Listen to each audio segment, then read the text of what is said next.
Nope, it's on. Good evening. I'm going to call the meeting of the North Kingstown School Committee March 2nd budget work session to order. And I'm going to call for an immediate 15-minute recess to review background information that we just received. Thank you.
the North Kingstown School Committee back to order, and we'll pick up with the Pledge of Allegiance. Please stand.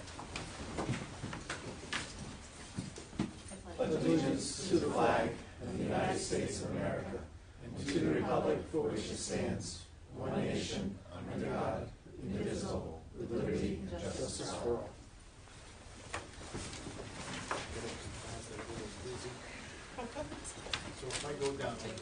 Okay, thank you so much, Mr. Case, for starting the meeting.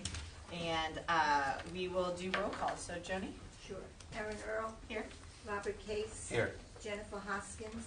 Here. Jennifer Lima. Here. Thomas Bryady. Here. Christine LaPierre. Gabe Anthony. Thank you. Thank you. The first item on the agenda is citizens' comments. I don't believe anyone signed up, but does anyone would anyone like to sign up now at this time? Okay. Okay. So having no citizens' comments, we'll move to unfinished business. The first item under unfinished business is item A, which is personnel salary adjustments. And so do we have a motion for this item? So moved. I need like a motion Second. though. I make a Like, are you moving to approve it as is, or are you? I make a motion to approve it as is. Okay. I second it. Okay, so we have a motion and a second. Motion from Ms. Lima, second from Ms. Hoskins, sorry. Discussion? I think this is just a follow-up from the conversation that we had in December, I think. Right. Which was a charge to the superintendent to bring back information, which Dr. Plata has, and I think it's important and we should approve it.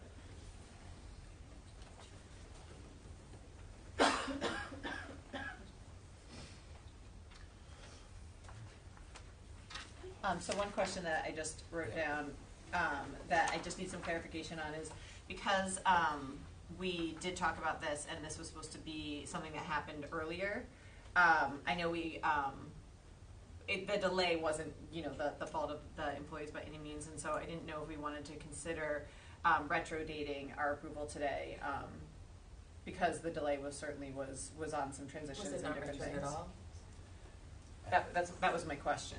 I thought I the thought memo it was Dr. January Plata 1st. Okay. said it was retroactive. Till January Okay, 1st. perfect. Yeah. Perfect. The version I saw did not have that, so that's wonderful. Okay, perfect. Then my question is answered. Okay. Any further discussion? Just to observe that I think it's well deserved. These are very hardworking people. They put up with a lot. They work long hours, and I think this is bringing us in line with other districts that are similarly situated. So I'm completely in favor of it. Okay. Any further discussion? Anything, Dr. Plata, you want to add? Good. Sure. Okay, hearing no discussion, I'll call the question. All those in favor, please say aye. Aye. Thank you. Any opposed? Any abstention? Motion carries unanimously. Thank you. And then the next item up is the big show. And so the 2023-2024 budget workshop. And so it's under for discussion and possible action. So depending on how we kind of want to go through, we can do that. And I'm going to turn it over to Dr. Plata first. But the first thing that I wanted to say as chair is that I just wanted to thank everyone for working on this on both sides of the budget, right? On the school committee side and also on the administration side. We know that it's been a unusual year for North Kingstown School Department, and that we've had some vacancies and some different things. But I believe, that we are going to have a successful budget process and that we're going to work together to figure it out. And so that is the spirit in which I'm going into it with, no, it's okay. And I understand that on both sides. Like, there's been a lot of long nights and long days and tiredness and a lot of work. And I'm so grateful and appreciative of it because I know it really all goes back to our mission. And I'm going to just read the mission once just to remind us, because I think that mission of the district should guide the decisions that we're making tonight. Because there's a reason that we all do this and that we're all here. And so I just wanted to read this first, and then I'm going to turn it over. And so just as a reminder, the North Kingstown School Department's mission and why the school committee exists to implement and make sure that we follow that mission is to educate our students to become intellectually active adults, to inspire them to reach individual excellence, and to challenge them to become more responsible members of the society. And I hope that one that is the right one, but it's close enough. You get the idea. And so just as a reminder, why we're here and why everyone's, spending their Thursday night at 7:25 talking about budget numbers. And so it's really for the students, and I had the fortunate opportunity today to go meet with the student union. And they were adorable and amazing and a great reminder of, why we're all here. So I know budgets are hard and decisions are hard, but wanted to kind of start it off on that note. And so I will now turn it over for the presentation, and then we'll go from there. Thank you. I just want to thank, first of all the administrators for showing up this evening. I asked them to come, and so thank you for coming. It's greatly appreciated. So if the school committee has any site-specific questions to a school or department, the individuals are here to answer those questions. Do you mind if folks just introduce themselves quickly that work here, so I know what faces are staring at us and we know who's who? I know some, but some I don't. So if you don't mind just taking 2 seconds Start in the front row and go that way. Go ahead. Yeah, we'll do it nice from closer. Jody Clark, Director of Curriculum. Bob Mitchell, Interim Assistant Superintendent. Al Phoenix, the Controller of Fiscal Management and Budget. Stephanie Russo, HR Director.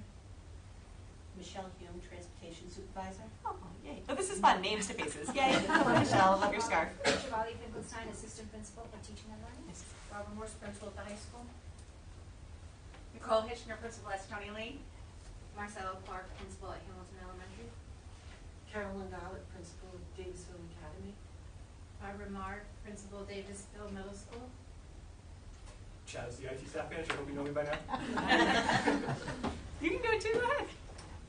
Victor Person, technician. I'm Kathy Lamont, the Assistant Principal at Whitford Middle School.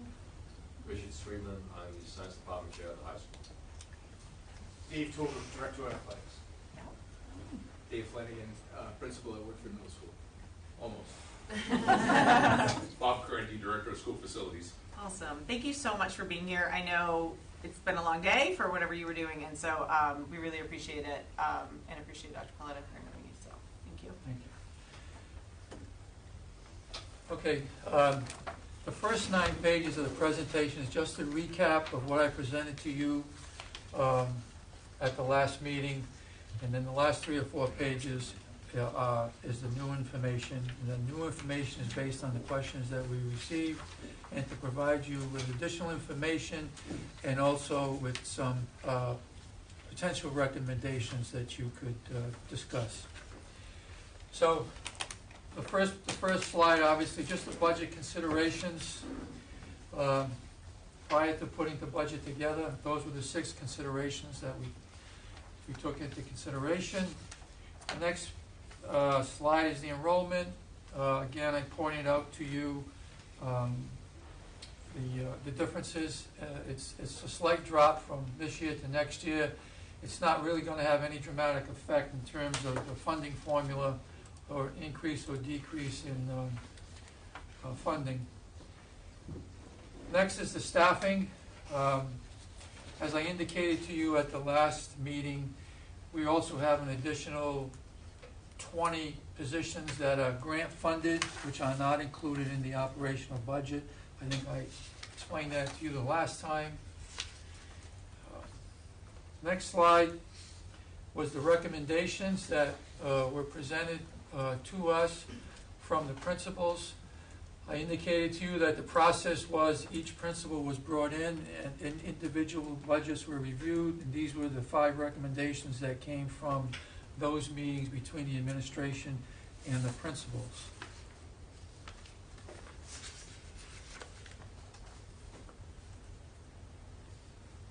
The next slide is just the indication of the increase percent-wise in the overall budget, which is a 2.91% increase, or $2,159,000. The fixed costs are the fixed costs as we explained them to you. Those have not changed. These are the increases over and above FY23. Pie chart just indicates how the money is spent and where the money is spent, and as I indicated to you the last time, 87.7% of the budget is in salaries and in benefits.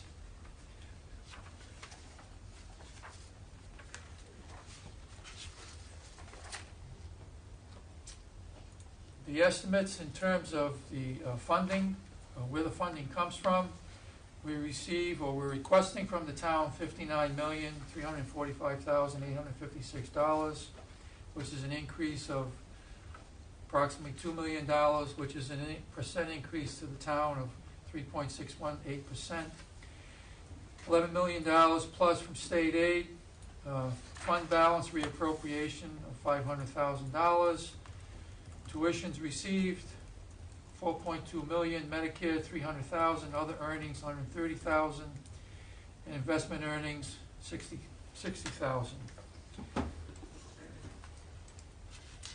And the next page will represent the new slides. The next few slides are based on the questions that came in from the school committee with additional information that we have provided and put together as we continue to go through the budget. So you can look at that chart, which indicates the number of teachers and TAs in each building. That was one of the questions that came to us. So I hope that information is helpful to you.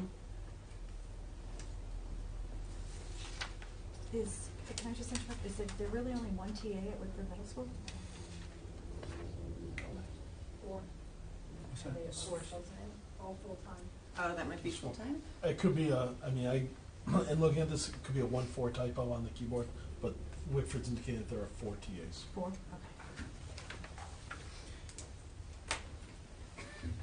Okay. I showed you in the first presentation the 5 positions that were talked about with the administrators. What we did was apply the financial impact to those positions. As you can see, the 2 psychologists would be at a cost of $175,570. The elementary PE health teacher, a cost of $87,785. The same with the preschool and elementary teacher and the LEA at Hamilton Elementary. The questions and concerns that came up at the last school committee meeting, we applied an approximate cost to the late buses, which would be $129,600. The softball field, which would come from the capital fund balance, would be at a cost of $80,000. There was also a recommendation that we talked about at our last meeting that also came out of the equity audit report. And I believe I told you at the last meeting you had a couple of options with that. One option, hiring a full-time director at $135,000, or option 2, issuing stipends to individuals, 9 individuals, 1 in each school, and an administrator to provide oversight. When we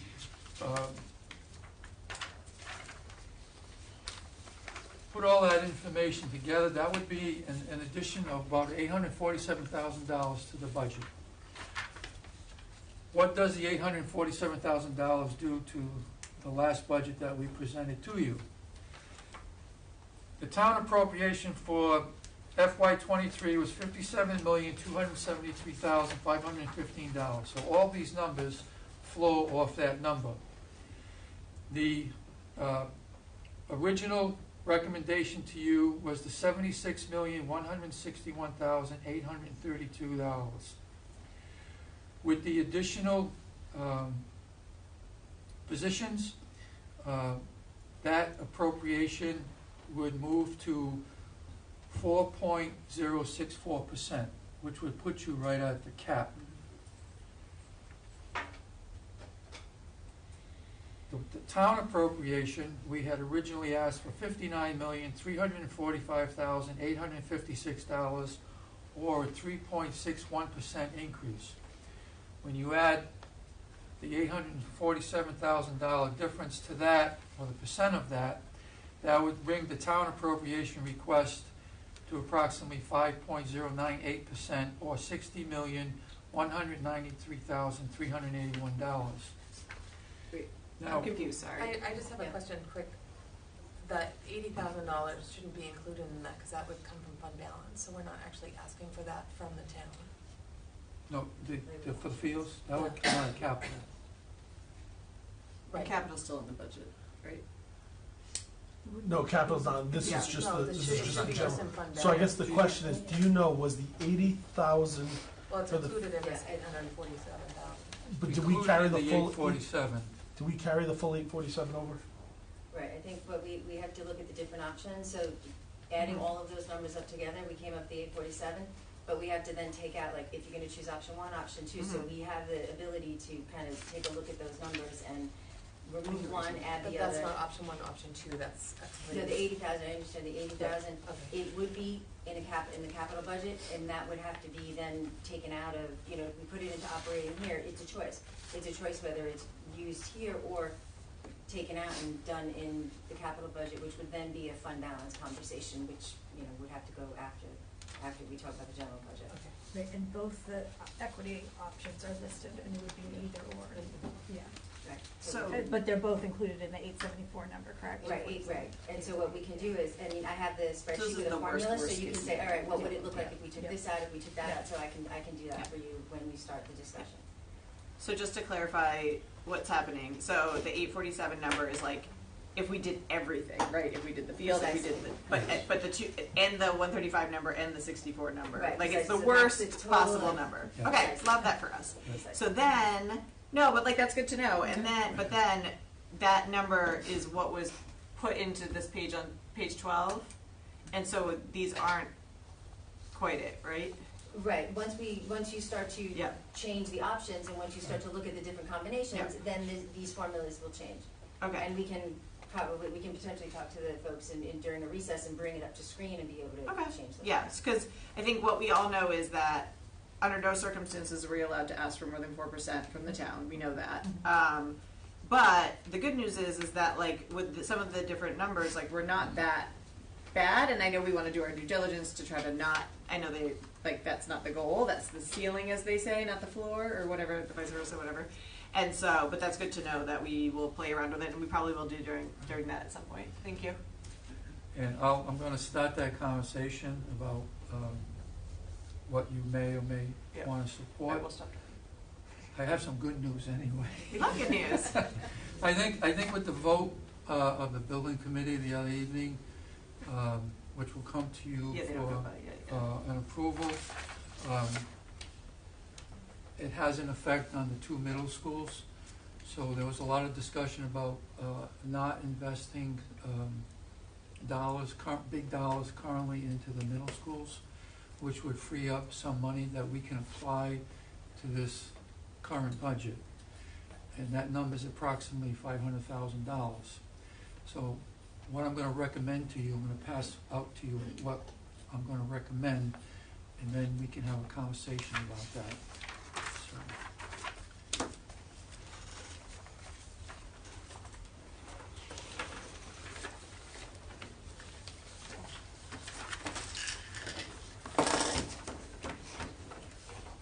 The general public, first of what we would recommend is the two psychologists at $175,000, the elementary PE health teacher for $87,785.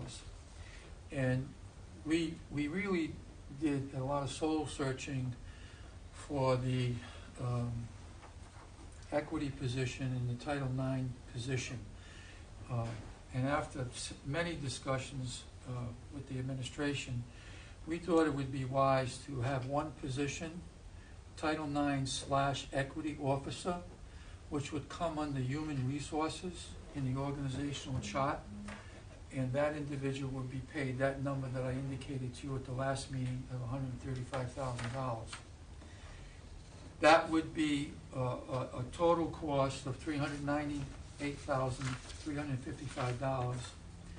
And you would have remaining from that $500,000 to $101,000, and that would be reallocated to different areas wherever it would be needed. So I think that's a good way to start the conversation. We're not able to fund all those positions, but these are the most important positions I think that really need to be filled at this time. The other thing I would say to you, though, is $500,000 is from ESSA. That's for 1 year. That was my question, yeah. That's for 1 year. So you would have to reevaluate at the end of the year your operational budget. And, you don't want to set up a structural deficit, obviously. But you certainly could evaluate certain positions at the end of this fiscal year 24 to see what positions you would want to continue, or you might receive additional money and make a decision at that time.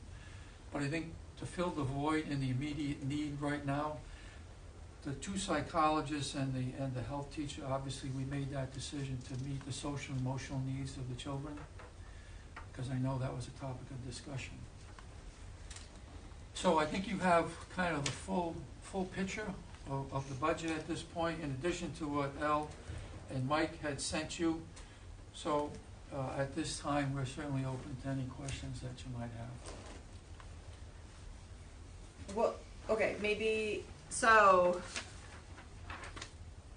I'm just trying to think of a way to make sure that we let's start with, maybe some initial questions, but instead, let's get the questions down first, and then we can, that way they can kind of hear them, and that, we have some first ones that pop up, and then we'll go them item by item instead of let's kind of do that. And so I saw Tom and Jen's hands, so do you want to give me your questions, and then we'll... So I still have line items questions, but and I appreciate the creativity that went into this, but I have concerns over funding the psychologist positions with short-term ESSER money, especially when the ESS funds are disappearing next year. Or we've got one more year or whatever, but I don't even know if we're going to renew that. So I guess that's... So we need to talk about ESSER funds and kind of where we're at and long-term plans. So, right. Okay, got that. And I see that the resource teacher is not listed in here for Hamilton, and so would that be incorporated into the operating budget, or where does that fall? So there was 2 or 3 positions that weren't on this sheet, so we want to know more about that. Correct. Okay. I also have a question about that one, because there's an or statement, and I also would love a little bit more information about the need for, I believe it was a PE, I would, now, especially because we have the building folks, I'd love to hear more about some of those needs on that. And then, did you have more? I know you have more, Jen, but right this second, if you want more notice. Specifically as it relates to this, those were my questions. Anything with the presentation? Yes. My question was, is the staffing ratio from TA to teachers, is that sufficient? Yep. Based on how many students are at each school? Based on how many students are at the school. Okay. And take your time. We'll go to Tom, and then I'll see what Jenny and Rob have, and then I'll circle back to you. Tom, you had your, what were you questioning? Dr. Pilata has suggested an equity officer at $135,000, but there was also the second option, stipends for 9 individuals at $6,000 at roughly half the cost. Mm-hmm. So we want to hear more I'd like about to know that. what are the distinctions, how would you see this equity officer operating? I appreciate that this would come under human resources, but I'd like to know what the other option would be here in terms of whether these 9 individuals with stipends, what their duties would be and how that would be different. Mm-hmm. And frankly, I don't know if you have a preference, but you've made a recommendation here. Why do you prefer one officer as opposed to a stipend position? Those are my questions. Okay. And then, Jenny, do you have any initial ones for the presentation or the? Well, from the presentation, just Mike, with the late buses, the 7 months, does that include getting a new bus, or No, I can explain more of that. Okay. Yep. Okay. Perfect. I'm trying to get it so that way folks can start thinking, and then we'll kind of we'll go back and we'll go one by one from here, and then we can generate a new list. I found my other question from the presentation. Dr. Pilata had noted that the staffing positions in the early slide were from the operational budget and didn't include any grant funded positions, and I'm wondering what those grant funded positions are and when those expire. Mm-hmm. Okay. Rob, how about you? Any initial questions? That was one of my questions. And then just what is the background of where they came up with should we choose, sorry, can't talk right now, the one equity officer how did you come up to that salary number of 135? Like, what is that based on? Just a point of no. clarification, salary and benefit. Salary and benefit. So it's Okay. not So a that's all salary. it Well, that's what I Yeah, want to the know, total like, number, where is yeah. that number coming from and how did you get it? We can explain that. Yep. Yep. Okay, Yep. yeah, that's, I just want an Perfect. explanation of it. Yeah, that's a good one. Anything else, Robert, this initial kind of wave? No, not right now. Yep, so a couple of those were mine. Again, I would like to hear more about the need for an elementary PE teacher, because I wasn't pre-aware of that, and also like the preschool elementary one, kind of a little bit more there. And then also, on the fixed increase costs, I know that they're fixed increase, but I would love to hear, especially because we have folks from the different buildings, a little bit more about that massive jump in the substitute increase. I'd like to hear a little bit. I mean, I know why, but I also want to hear more about that, and if we anticipate that it will be the same going forward this year. Any other things on this kind of initial go, and then I'll go back and kind of we can start. And if you all need a minute to defer on things, we can, like, if we say, hey, let's start with this one, and you say, hey, we want to look up something or whatever, we could always go to the next item. Somebody else could speak, and then we can circle back. And so, any others that you want me to note right now? As it pertains to the fixed cost increase, I had these on my line items. The substitutes was definitely one of them that stood out for me. The other one was and I know we touched on it briefly, but the interpreter that's going to be required. I just had some questions about that because that's one of the fixed cost increase that's noted, as well as the custodial increase. I had some questions on that, and the transportation contractors as well. Okay. So it sounds like some staffing questions. Yeah, just because Increases for the those were the staffing. ones specifically called out for Yeah, the that's fixed great. cost increases. Perfect. Okay, so I'm actually gonna make. Okay, so the first question, it seems like a beast, but so if you want to defer on this one, a little bit more information about the ESSER funding and kind of, I know we were talking about deferring, I believe, the money that was earmarked for Whitford Middle School ventilation to, that's kind of where that 500,000 came from. And so a little bit more about kind of the ESSER funding and what opportunities we have, and then also concerns from the building about making sure that students' wellness is still prioritized there. Because just because we're building a new building, it doesn't mean it's going to happen tomorrow. There'll still be students there, and so I'd love to hear any thoughts on that budget impact and the challenges that it might ensue, and that if it's really a net zero or if there's some things there that need to be done and need to be considered in the budget. So that would be my first one. If it's too beefy, we can go to a different one. And you can defer to whomever. The two psychologists, there is an option with that. What we had to take into consideration, school system works with ESS now, the Educational Support. Effective School Solutions. Support personnel, or ES support services. They provide kind of semi-social work support. Is that correct? Okay. But we felt that the psychological support was more important to provide as opposed to the social work piece. So that's why we went with the full-time psychologist. Will we be able to get psychologists for a one-year position? Who knows? We're having difficulty now trying to get a social worker to apply for a position. So that's optional. So can we hear more about that from maybe some of the folks? So about the school psychologists, and then also about the challenge with the social work? Because one of my questions is the challenge with the social work position being filled because we're not paying enough for the social work position. So if anyone is the expert on that, I don't know who. I know Jody has some experience with that. The social work position has been open, and the salary would depend on the educational degree and the number of years. So I mean it just has not gone filled. We haven't had applicants to fill that, to even interview. And I think the school psychologist, I mean, it's important to note that how many students do we have at the high school? With one FTE at the high school. So that's always been. If I can just take care of housekeeping, it's going to be tough for folks to hear. To hear at home. So if you're speaking, if you don't mind, No, you can come up. sit over here. It's okay, I know. Lesser of two Or evils, the which podium, one? or the podium. The Yeah. podium, you won't be on camera.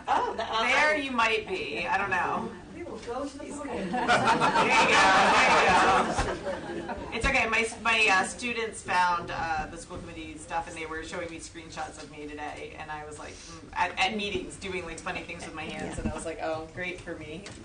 And Victor can also turn the camera, so. No, it's okay, you can leave it, go ahead.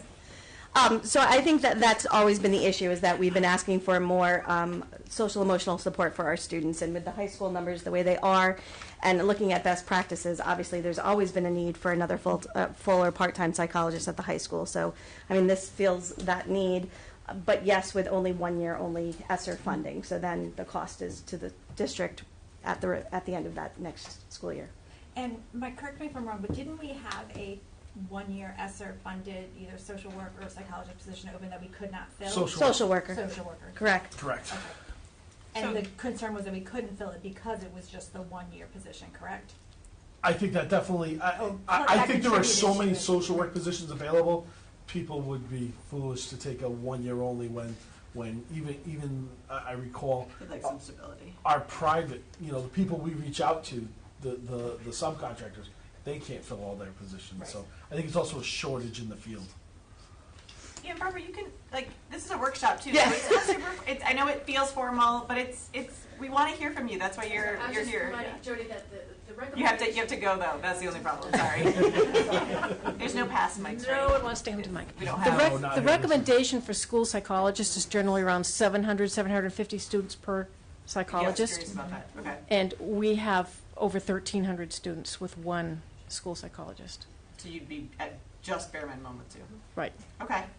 And And that's is- not going to change. Is there a recommendation for where these 2 positions would go?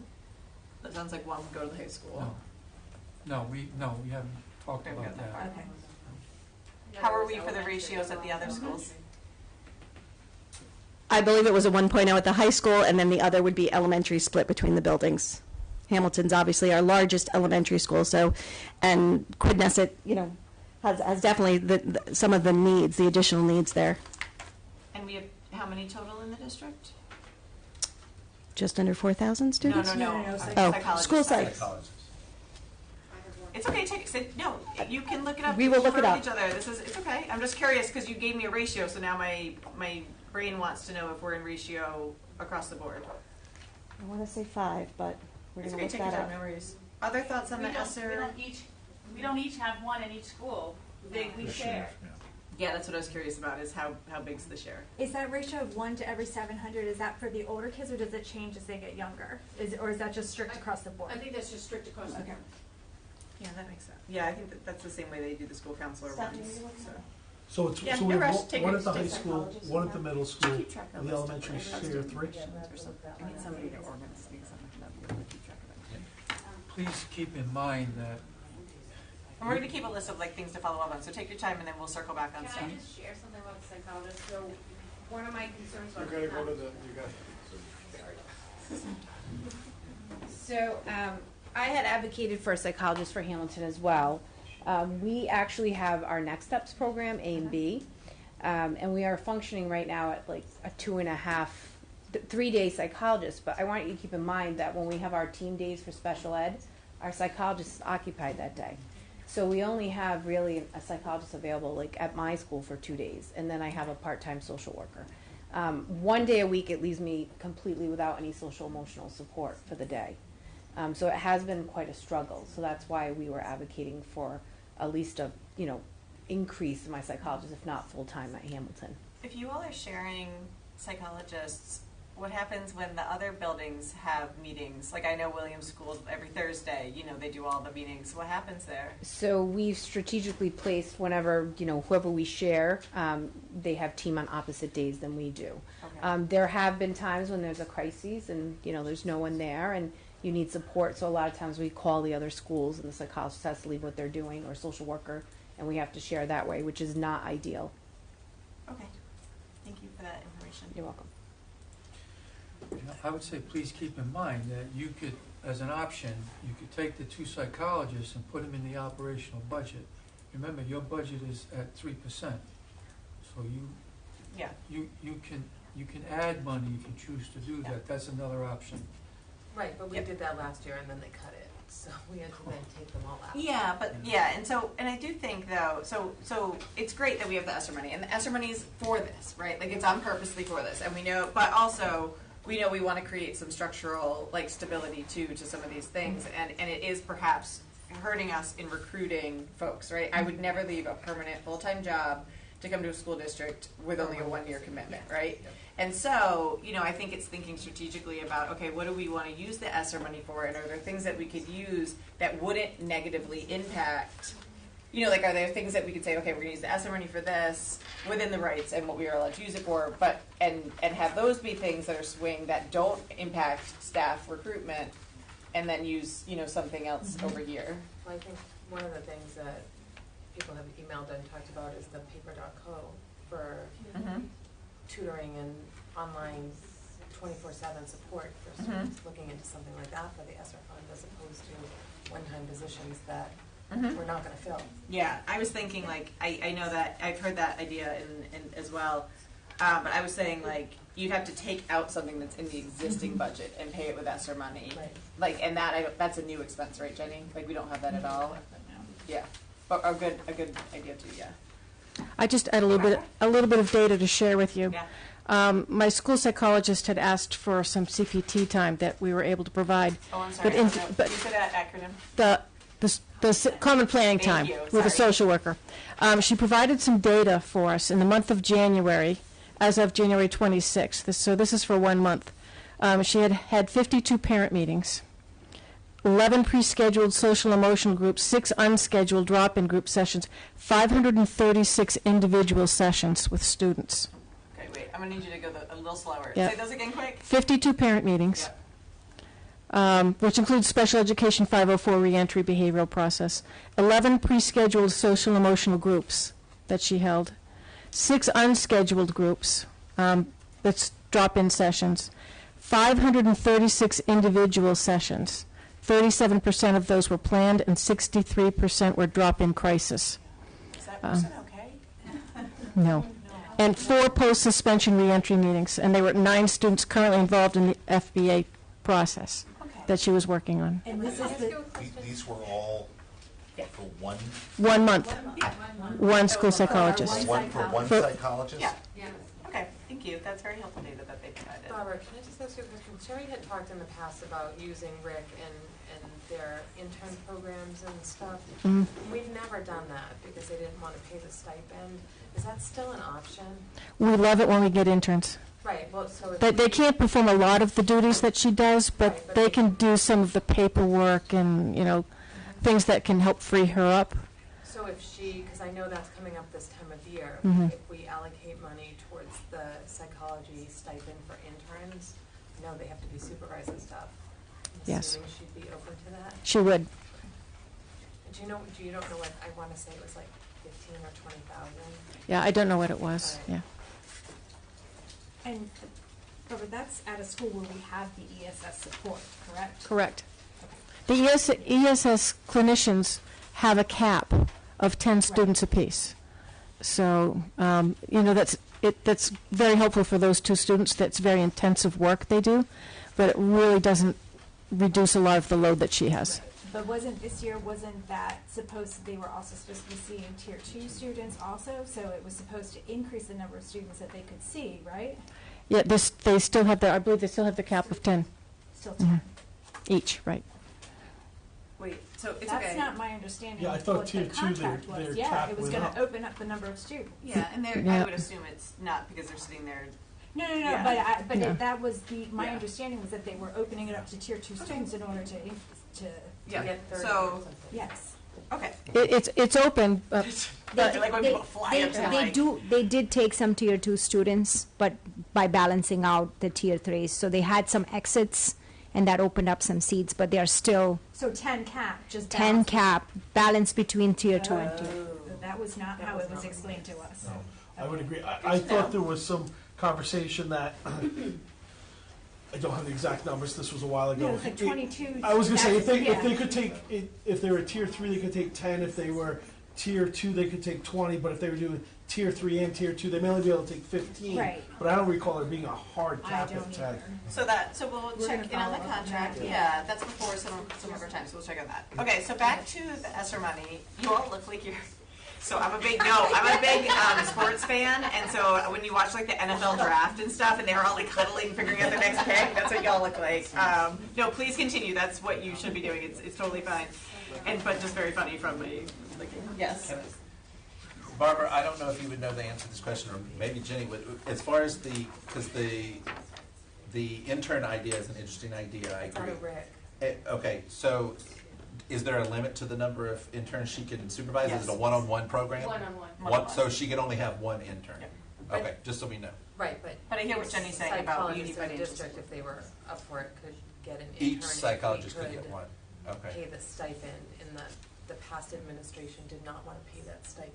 Okay. Yeah, that makes sense. I also know, as someone who takes many grad and undergrad interns, they're not net. No, but I know the school They take some psychologist, work and she sometimes. was asked. Yeah, She okay, was asked yeah. for this. So that's good to know. So at some point, who could be someone ever are you Yep. muted? This will be a long-term follow-up question. Yep.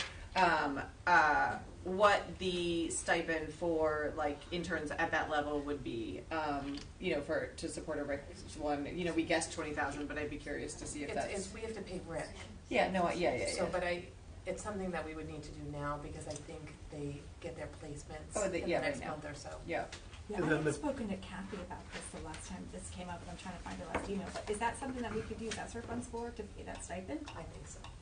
Yeah, okay, so that's probably not gonna get into the operational budget this year, but a really good suggestion and something to consider. But also, I think the main focus is clearly we have a need, right? And we have a need for something new that never was in the operating budget before. And the reason that there's a reason that we need it is because of the pandemic, but it's not going away. Like, this isn't like let's buy some masks kind of situation. Like, this is gonna be, my little nuggets that are 7 and 4 were affected by the pandemic. This is going to be a 10, 15-year situation. And so I know last year we weren't able to operationalize these in the budget, but I don't think that's an option anymore. And I know that equals difficult decisions, but I'm not comfortable just doing ESSER money, 1-year money for these positions. And I appreciate the suggestion and the creativity, but this is not stopping, and we need good people, and we need to be able to recruit good people, and we're not going to be able to do that with little money. And so, but I'm not saying that we cut stuff in the operational budget, but I think we need to creatively move some things around to make these more permanent, so that we can go out and, with good faith, recruit talented folks to work with our students, because that scenario and those numbers are unacceptable. And there's no way that the students are getting what they need in that scenario.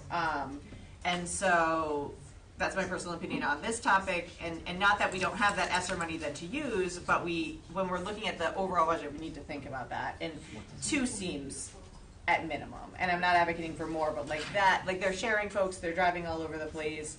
And so I think I would like to see us get 2 into the operational budget, and then I think I don't even think that's going to meet the bare minimum need of what our students need. So I think we need to consider that as a committee.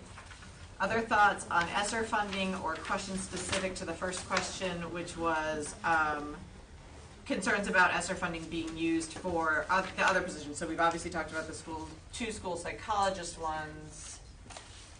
Here we go. What about, can I hear more about the elementary PE/health one? Because yep, go ahead.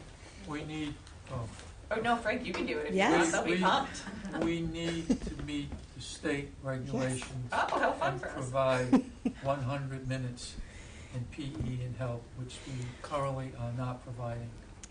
Oh, tell us more. Currently, we're reviewing the health curriculum as part of the 6-year cycle for reviewing curriculum, and the PE health curriculum was up in 2020 during the pandemic.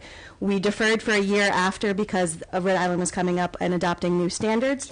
We're reviewing it now. That's why we're going through the 6 through 12. But we ran into a little bit of a problem down in K to 5. Currently, in order to meet the state requirement of 100 minutes of PE and health, we have I'm so sorry. 100 minutes per week. I apologize. Per Per kid, kid, per so week. Each student should 100. have access to 100 minutes a week. Oh, that okay. Right now, we have two 40-minute classes. Yep. So we are 20 minutes short. That is made up in a variety of ways. We have an open circle social emotional program that we have blocked out for two times a week for about 15, 20 minutes. Where Students go to? all students, that's with the classroom teacher. We also have our school nurse teachers provide support for first grade Correct. and fifth grade for certain health topics that are related to what a school nurse teacher would be teaching. But we have a little bit of a gap with the continuity across the district of how the other health concepts and standards are being met. In the past, it has been left to the classroom teacher to meet those minutes. We've been saying they've been met through the social emotional program, but there is no written health curriculum that is getting covered at the elementary level. So when we began this review process, it was very clear. In most other districts, it is the PE health teacher that provides that instruction. They are certified to teach health. So that is why when we started reviewing this last year, it came up, it was very apparent that we need to adopt a health curriculum for those PE health teachers and try to increase the minutes so that we can meet the 100 minutes. Not that the school nurse teachers wouldn't be involved or that some of it wouldn't still be taught by the classroom teacher, but there really needs to be a shift that has happened in the majority of districts across the state, but not ours. Do we have a PE teacher at every elementary school? We do. All but 2 of them are certified to teach health.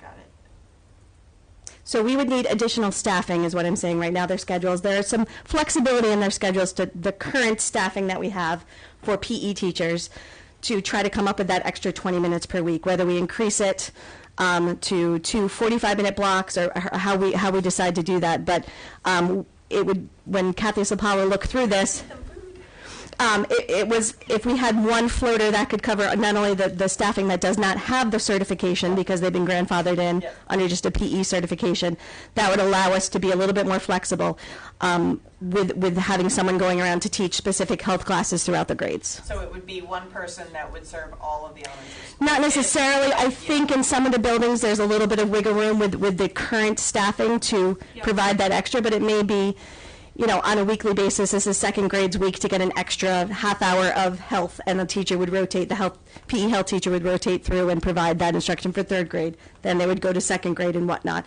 But there's definitely a gap and not enough FTEs to bring that program down to the elementary. Yeah. Any of the building folks want to chime in on what that looks like at the, like Jody did a nice job, I think, explaining it from the curriculum standpoint, but do any of you want to expound on what that looks like for your students or what needs you have in that area with the adding the elementary PE health teacher? You don't see, or if not, it's okay. I always think it's helpful. Like, I think Jody did such a nice job explaining the why about the legal part and the different part. But like, do you think that position would have a massive impact for? What does that look like for you all at the building level? I think Nicole and I were talking about how we were thinking of our schedule and our content. Yeah, sorry. Thank you. And if there's nothing, no worries. I just always think it's important to hear Nicole that and I part. were talking about how we think for our content schedule and for minutes with our teachers. You have to come up here too. We think it would be disruptive, right, to have that extra 20 minutes. And recess does not count for that extra 20 minutes either. I know in the past, to be creative, in my past 2 districts, what we did is we increased the teacher's plan time and made it 50 minutes across the board. So then they had, whether it was a quarter of health the kids had, or sometimes the PE teacher thought, you know, it would be good to have PE and then so many minutes of health every day. So there was different ways that we tackled it that way. So that could be an option as well. But then you are increasing planning time for teachers from their contractual. I know the contract is in negotiations, but there was a way around it if we kept it consistent, because you couldn't just have PE and health 50 minutes and then everything else 40 minutes. Would be very confusing in a schedule. So what we did is we based it around meeting the requirements for health and PE and made planning time 50 minutes across the board. And then whether they tackled health for a quarter or it was taught, you know, in conjunction with PE every day. Some of the PE teachers thought for the younger ones it worked well when they had movement every day and then a little piece of the health put in, embedded every time that they saw them, the twice a week. That's the least disruptive to a schedule, but again, you're increasing planning time as well. Okay, thanks for that context. Do you want to add it? Sure. So, historically, though, we have only recently moved to 40 minutes with PE. We were previously 30 minutes twice a week, so we have been kind of inequitable all over the place, to be honest. And I do think that there's a need. There's not equity in how this health education is provided to our elementary students. That is the bottom line. Like my school, my nurse does some parts, right? Our open circle, it looks different in different schools. So it is, as we have investigated this and found this gap over the last year or two, it has become very evident that we need to remediate it in some way. So I think at minimally adding the 20 minutes, but it's going to be a challenge because we share PE teachers to deliver it, and then it will revise our building schedules a bit. But, we're up for whatever we need to do to get our students what they need. So I guess the question is, does adding one elementary PE health teacher fill that gap? Yes. Yeah, is it enough? I believe that on what you projected, right, or with I others? I think we do it. Kathy and I had sat down, we've worked with the elementary PE teachers, and I think there is enough flexibility in their schedule. What it looks like, whether it's, the 50-50 or a different time throughout the day, has yet to be determined, but definitely extra staffing is needed. And then when the two people who don't have that health certification, like, retire go to MOCA or whatever they do, right? Mm-hmm. And those get filled with people with the new certification, like, will this need continue? Maybe? But I know that could be decades, like, who knows? But just curious is it because those two don't have it in their grade? Not necessarily, it's also the increase of time needed. Other questions on this So one? if we do not have this person, we are out of compliance with regulation? Ish. You can just nod your head if you want to be on the record, that's fine. Well, no, what I heard is that they have to work. We need to make a big shift Yeah. to train our teachers, have a viable curriculum for our teachers to be able to teach. The and burden will go on the administer health. teachers. And if We won't be out of compliance. If you've seen what the schedule looks like for a classroom teacher at the elementary with all the new curriculums we've added, there's not enough room to teach the other core subjects, never mind having to add health content. So it would either get pushed on the classroom Classroom teachers teachers or or the nurses who Yeah. also have, as you can imagine, massive, no? Yes. Yeah. Yeah, no, it would be. Yeah, like yeah, nurses no, and I'm we sorry, don't I'm have to have advocating students. that that's not, yeah, so there, yeah, does that help? Yeah.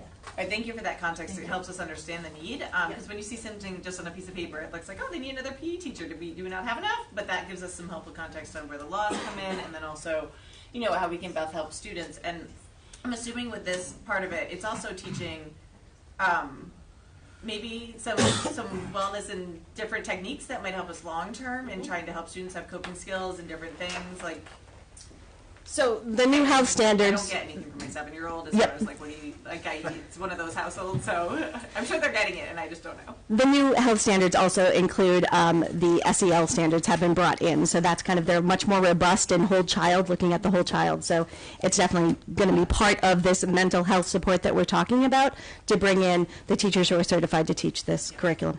So if we bring this person in for 1 year, then again, it's similar but different to the school psychologist as far as like using as I'm thinking about what we use ESSER money for, what we don't, what we try to bring in, etc. This need will continue. It sounds like. Correct. Okay, great. Thank you so much for that. Any other questions regarding the ESSER line with the title? Well, Tom had one, and we can combine since we're on this page, and that's the question. So, love a little bit more context, and I know you had some discussions regarding the needs for the Title IX and equity officer, and kind of where it would live organizationally. Rob had asked the question about where did that compensation line come from, which Mike clarified is budget, salary, and benefits. And then I will add, though, that for this one, I don't think it's a net. I think there's some savings on the other side, because right now, anytime that we do a Title IX investigation, we have to outsource that to lawyers who make more than teachers sometimes. And so, the number, with combining this or doing some sort of combination, there is an opportunity to bring some things in-house that I think we're paying for externally, and I wouldn't be able to project that savings, but I do think that that would be something that might happen when you bring in somebody like that with that mixed role, and we know we have those needs. So any information anyone wants to provide on that one, I think would be really helpful for us in understanding and making decisions. I think to answer Tom's question, why we went with a full-time person versus stipends. The stipend positions could have the possibility of a conflict with their peers in those schools. The assumption would be that teachers would apply for those stipends. There could be situations where their peers would be cited for something under Title IX or equity, and that would present a conflict at the school level. I would have concerns about that. One of the other issues would be the $64,000. If we add professional development into that, we're probably looking at another $5,000 or $10,000 to provide that system-wide. So now you're up to close to $80,000. For another $20,000, it's worth it to have a full-time person to really dig in and engage in the issues surrounding Title IX and equity. Some of those issues that they would get involved with would be to set up and establish and maintain an internal reporting system, which we talked about at the last meeting. Provide analysis of laws and rules associated with equity and affirmative action in Title IX, and then recommend changes to the leadership. Direct department staff, hire, evaluate, train, and discipline. Recommend dismissal of staff if necessary. Gather, research, analyze data for statistical calculations. Conduct annual climate surveys, annual results. Make recommendations to the leadership to enhance the school district in the areas of equity and Title IX. Those are some of the key areas that we would have that individual focus on, and that individual would not have a director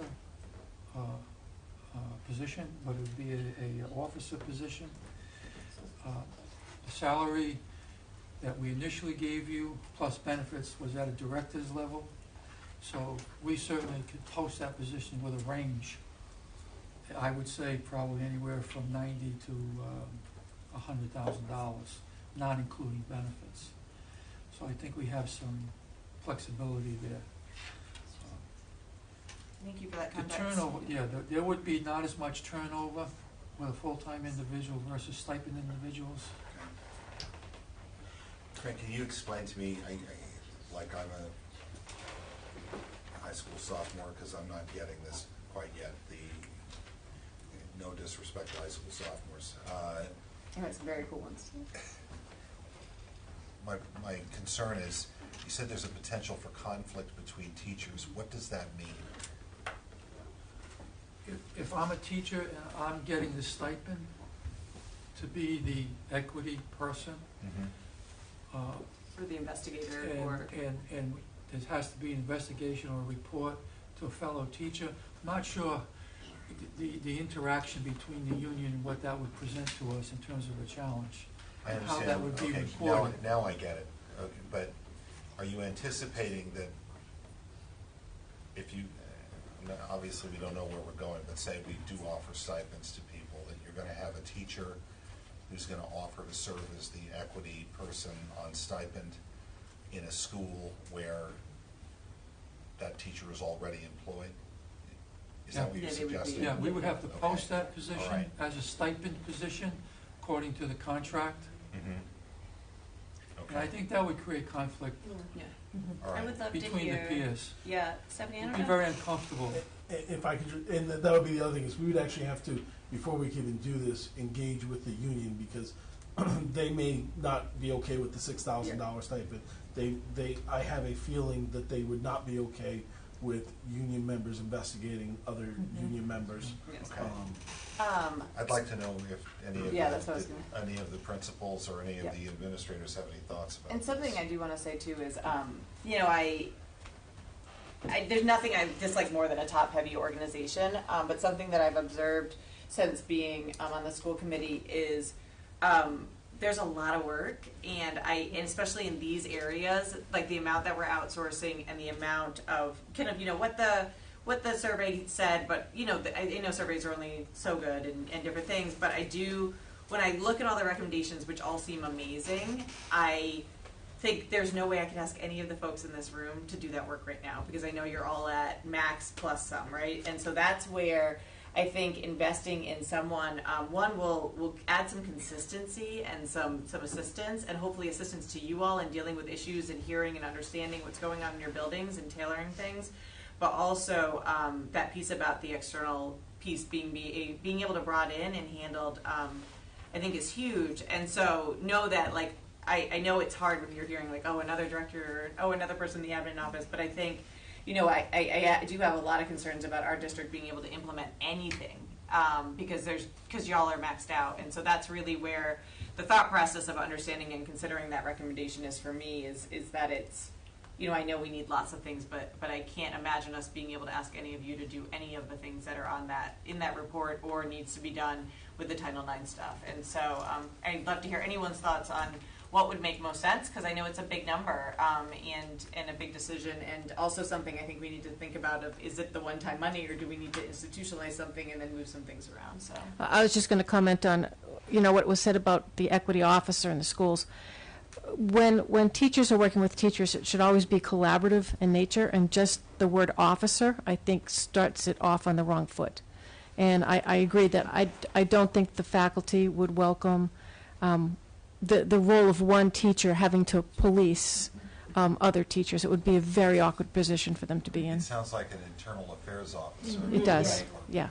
Okay. Well, and a Title IX investigator in an HR department is not that, but that's what they're going out and Stephanie, if you have any context of what that could look like. Yeah, I mean, you gotta go to the thing though, sorry. Or come over and sit next to Mike. Nobody wants to sit next to me. I do like that Bob got this fun rolly desk that I know on, and it looks like it stands up. That's very cool. Oh.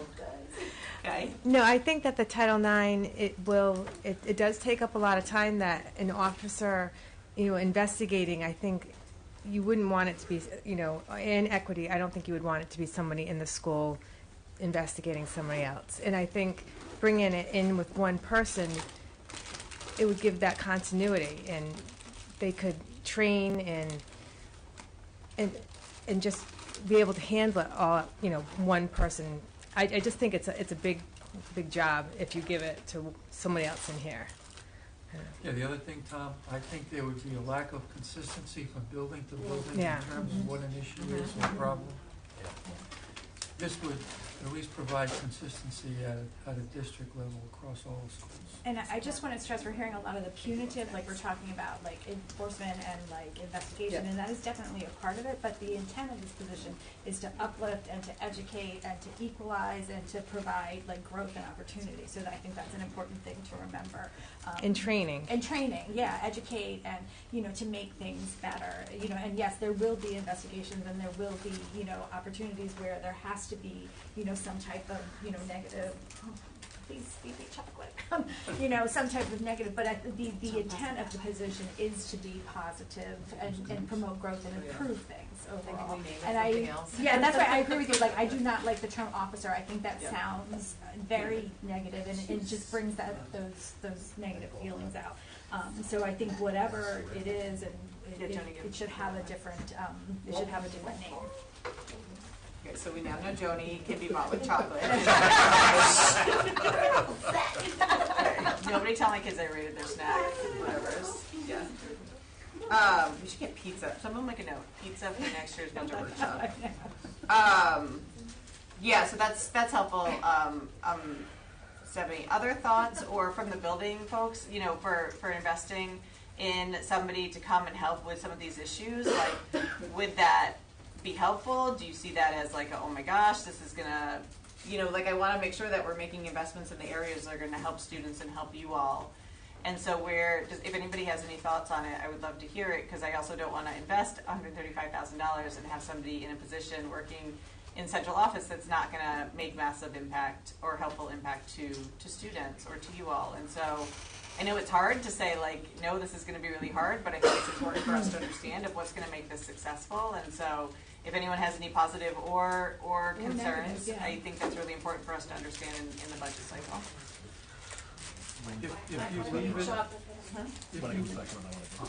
So me again with Nicole and I were kind of tag teaming over there, but we were just wondering about the cost, one.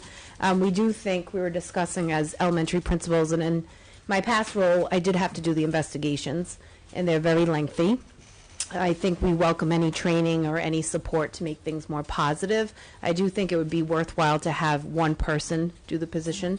I think if you start to ask people in the building, like I said, in the union, they might not warrant it. Plus, you're pitting colleagues against colleagues, and that's not what we want. But we were kind of wondering, does it have to be that, like, where'd the salary price come from? Could it be something, at a lower scale? But definitely thinking that we would like it to be like one position, one person. I think it would make the most difference, and I think it would help us as administrators because we would have someone to go to for things that we need, whether it's training or PD or some questions, anything investigated, because I think all of us here, have enough on our plate, so it would be great to have someone to just focus on those areas. Can I just follow up to that? Is there kind of a consensus among, you folks are the heart and soul of this district, and you're on the front lines every day. Is there a consensus that you would prefer one person as opposed to a stipended person? Well, I'd want to qualify that. Okay. If it depends on what the position entails. If the position is to point out things that need fixing without a budget to back up fixing it, then it's really not that much of a help. A lot of the things in the equity audit we know about. We know we have gaps in our subgroups. We know what most of the problems are. So what we need are the resources to address the problems. So if the equity person is just there to make note of things that are going on, that's not really helpful to us. What we need is someone who can be the person who's helping find the resources and helping implement the resources, the professional development, the interventions that the students need to close those gaps. That's what we really need, somebody to do that work for us. I think, too, the biggest thing that we want to be very clear about is that we're knowing where we are timeline-wise, we know we needed to have this discussion.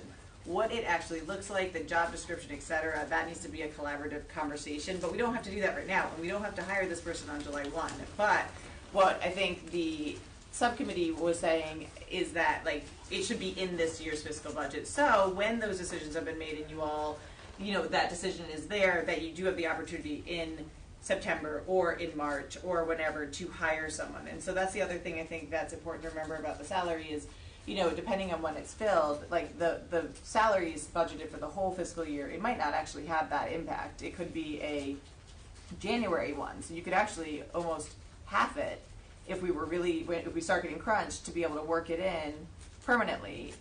It's okay. What were you saying? I'm just, if we're gonna be trying to figure out what this position is, I say we hold off on it and put it in and find the offsets when we need it, and we hire the school psychologist or the PE teacher. Oh, yeah, well, I'm saying all, not or. I'm not, I'm saying, yeah. Right, but I don't know if you're gonna find all the offsets. We're gonna find out. Yeah. The other thing too is I think that we could look at the legal savings and look at how much money. Yeah, go ahead, Mike. No, go ahead, finish that. But No, that's that was exactly. I was saying that I think we can think about when the start time is because we know we have work to do, and I also think if you look at the investigation costs. So we did not budget to have investigations. The legal fees in your budget are in line with previous years, with last year being an outlier. Yep. There were obviously a number of investigations that took place, and they were all very public.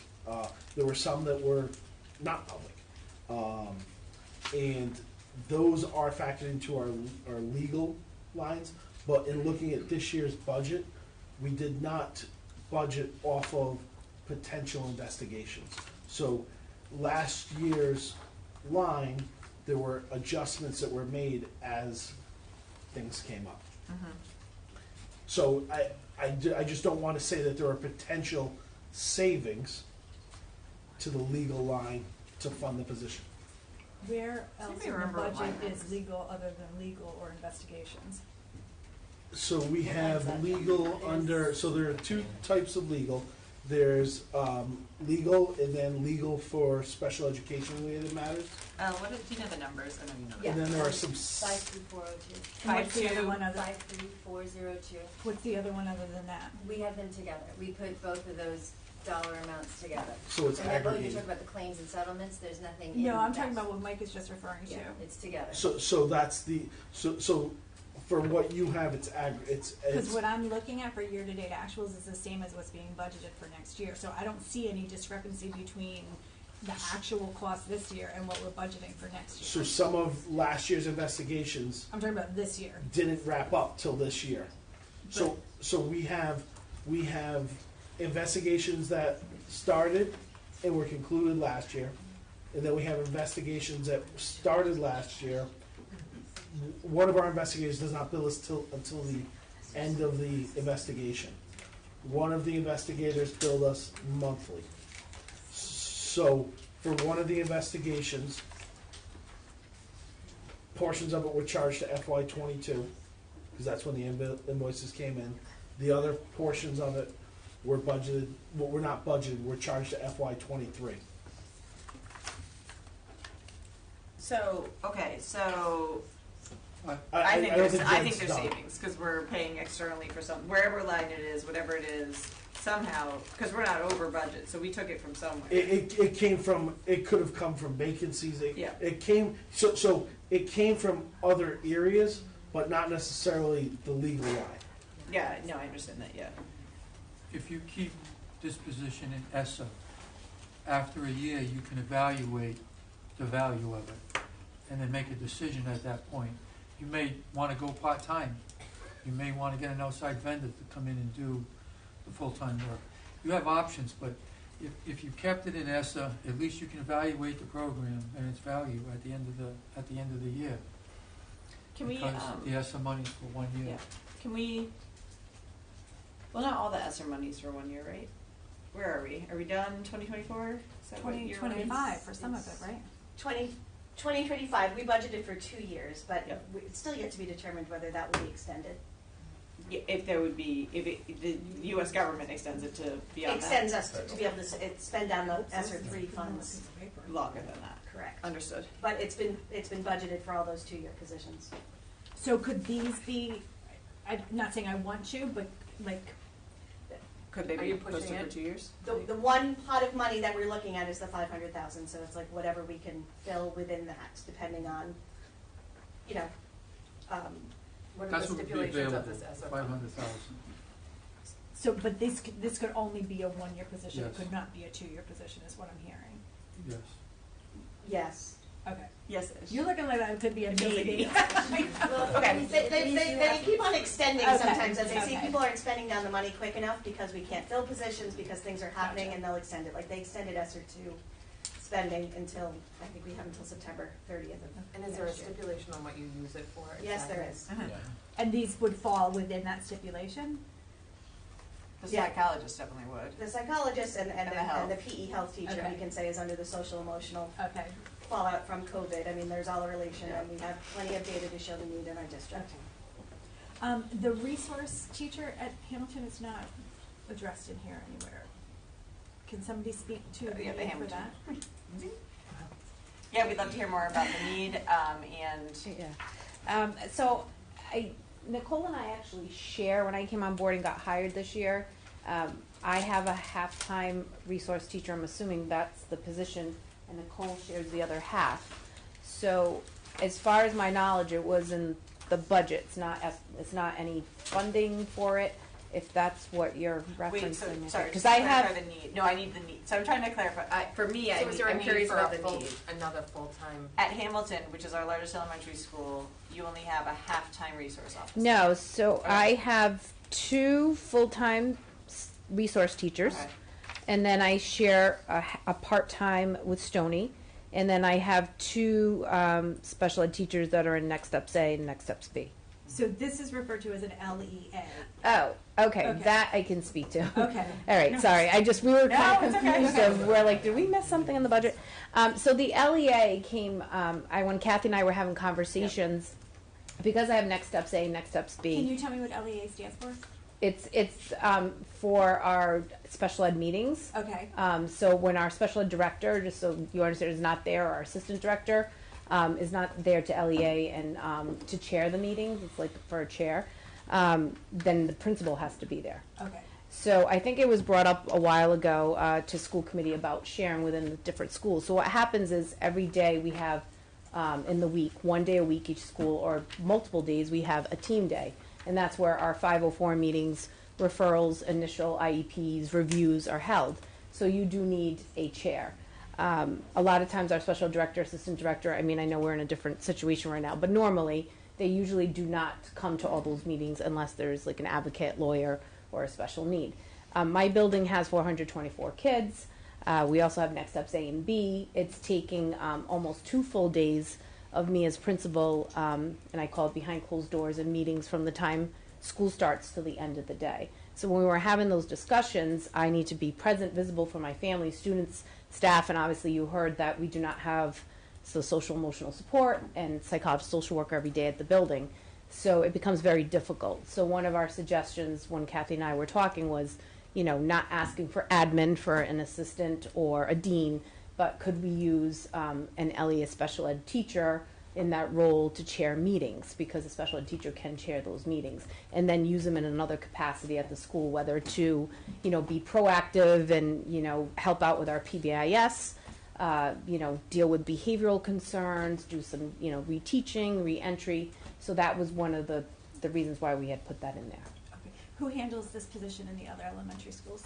So right now it's all the principals, but we all, I'm advocating for my school, but I can advocate for all of us that, we would be happy to share one, for each day, at least for our full day of team. And then if there was any spillover, the meetings do occupy the principal of the building. And we have a lot of things that are happening in the day that, we have to step out of and need our attention. The meetings are just as important, but, I get you. we have to be instructional leaders and be present for students and families. Just to clarify, Jody, maybe you can give some context on this.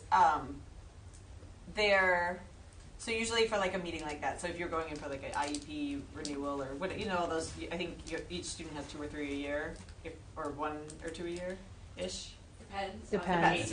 Yeah. Depends. So the people that legally have to be in that room this is like a legally thing? Yes. Yeah. Yes. Mm-hmm. Yeah. The LEA is the person who can make decisions for the Yeah. district. Right, they Right. represent the district. They represent the district. Okay, so the resource teachers can't do it, right? Not if they're the case manager. Case of the manager. student. Got And it. then you're pulling them away from students. No, yeah. Well, no, but they're usually in the room, so like that's Right, what they I was can't- they thinking, can't but I do the understand dual because role. They can't Right. do both roles. Right. Understood. I just Yeah. wanted to understand Yeah, that that's because I okay. heard you say like what the level would be if that position was filled, and so I just wanted to understand that better. So thank you.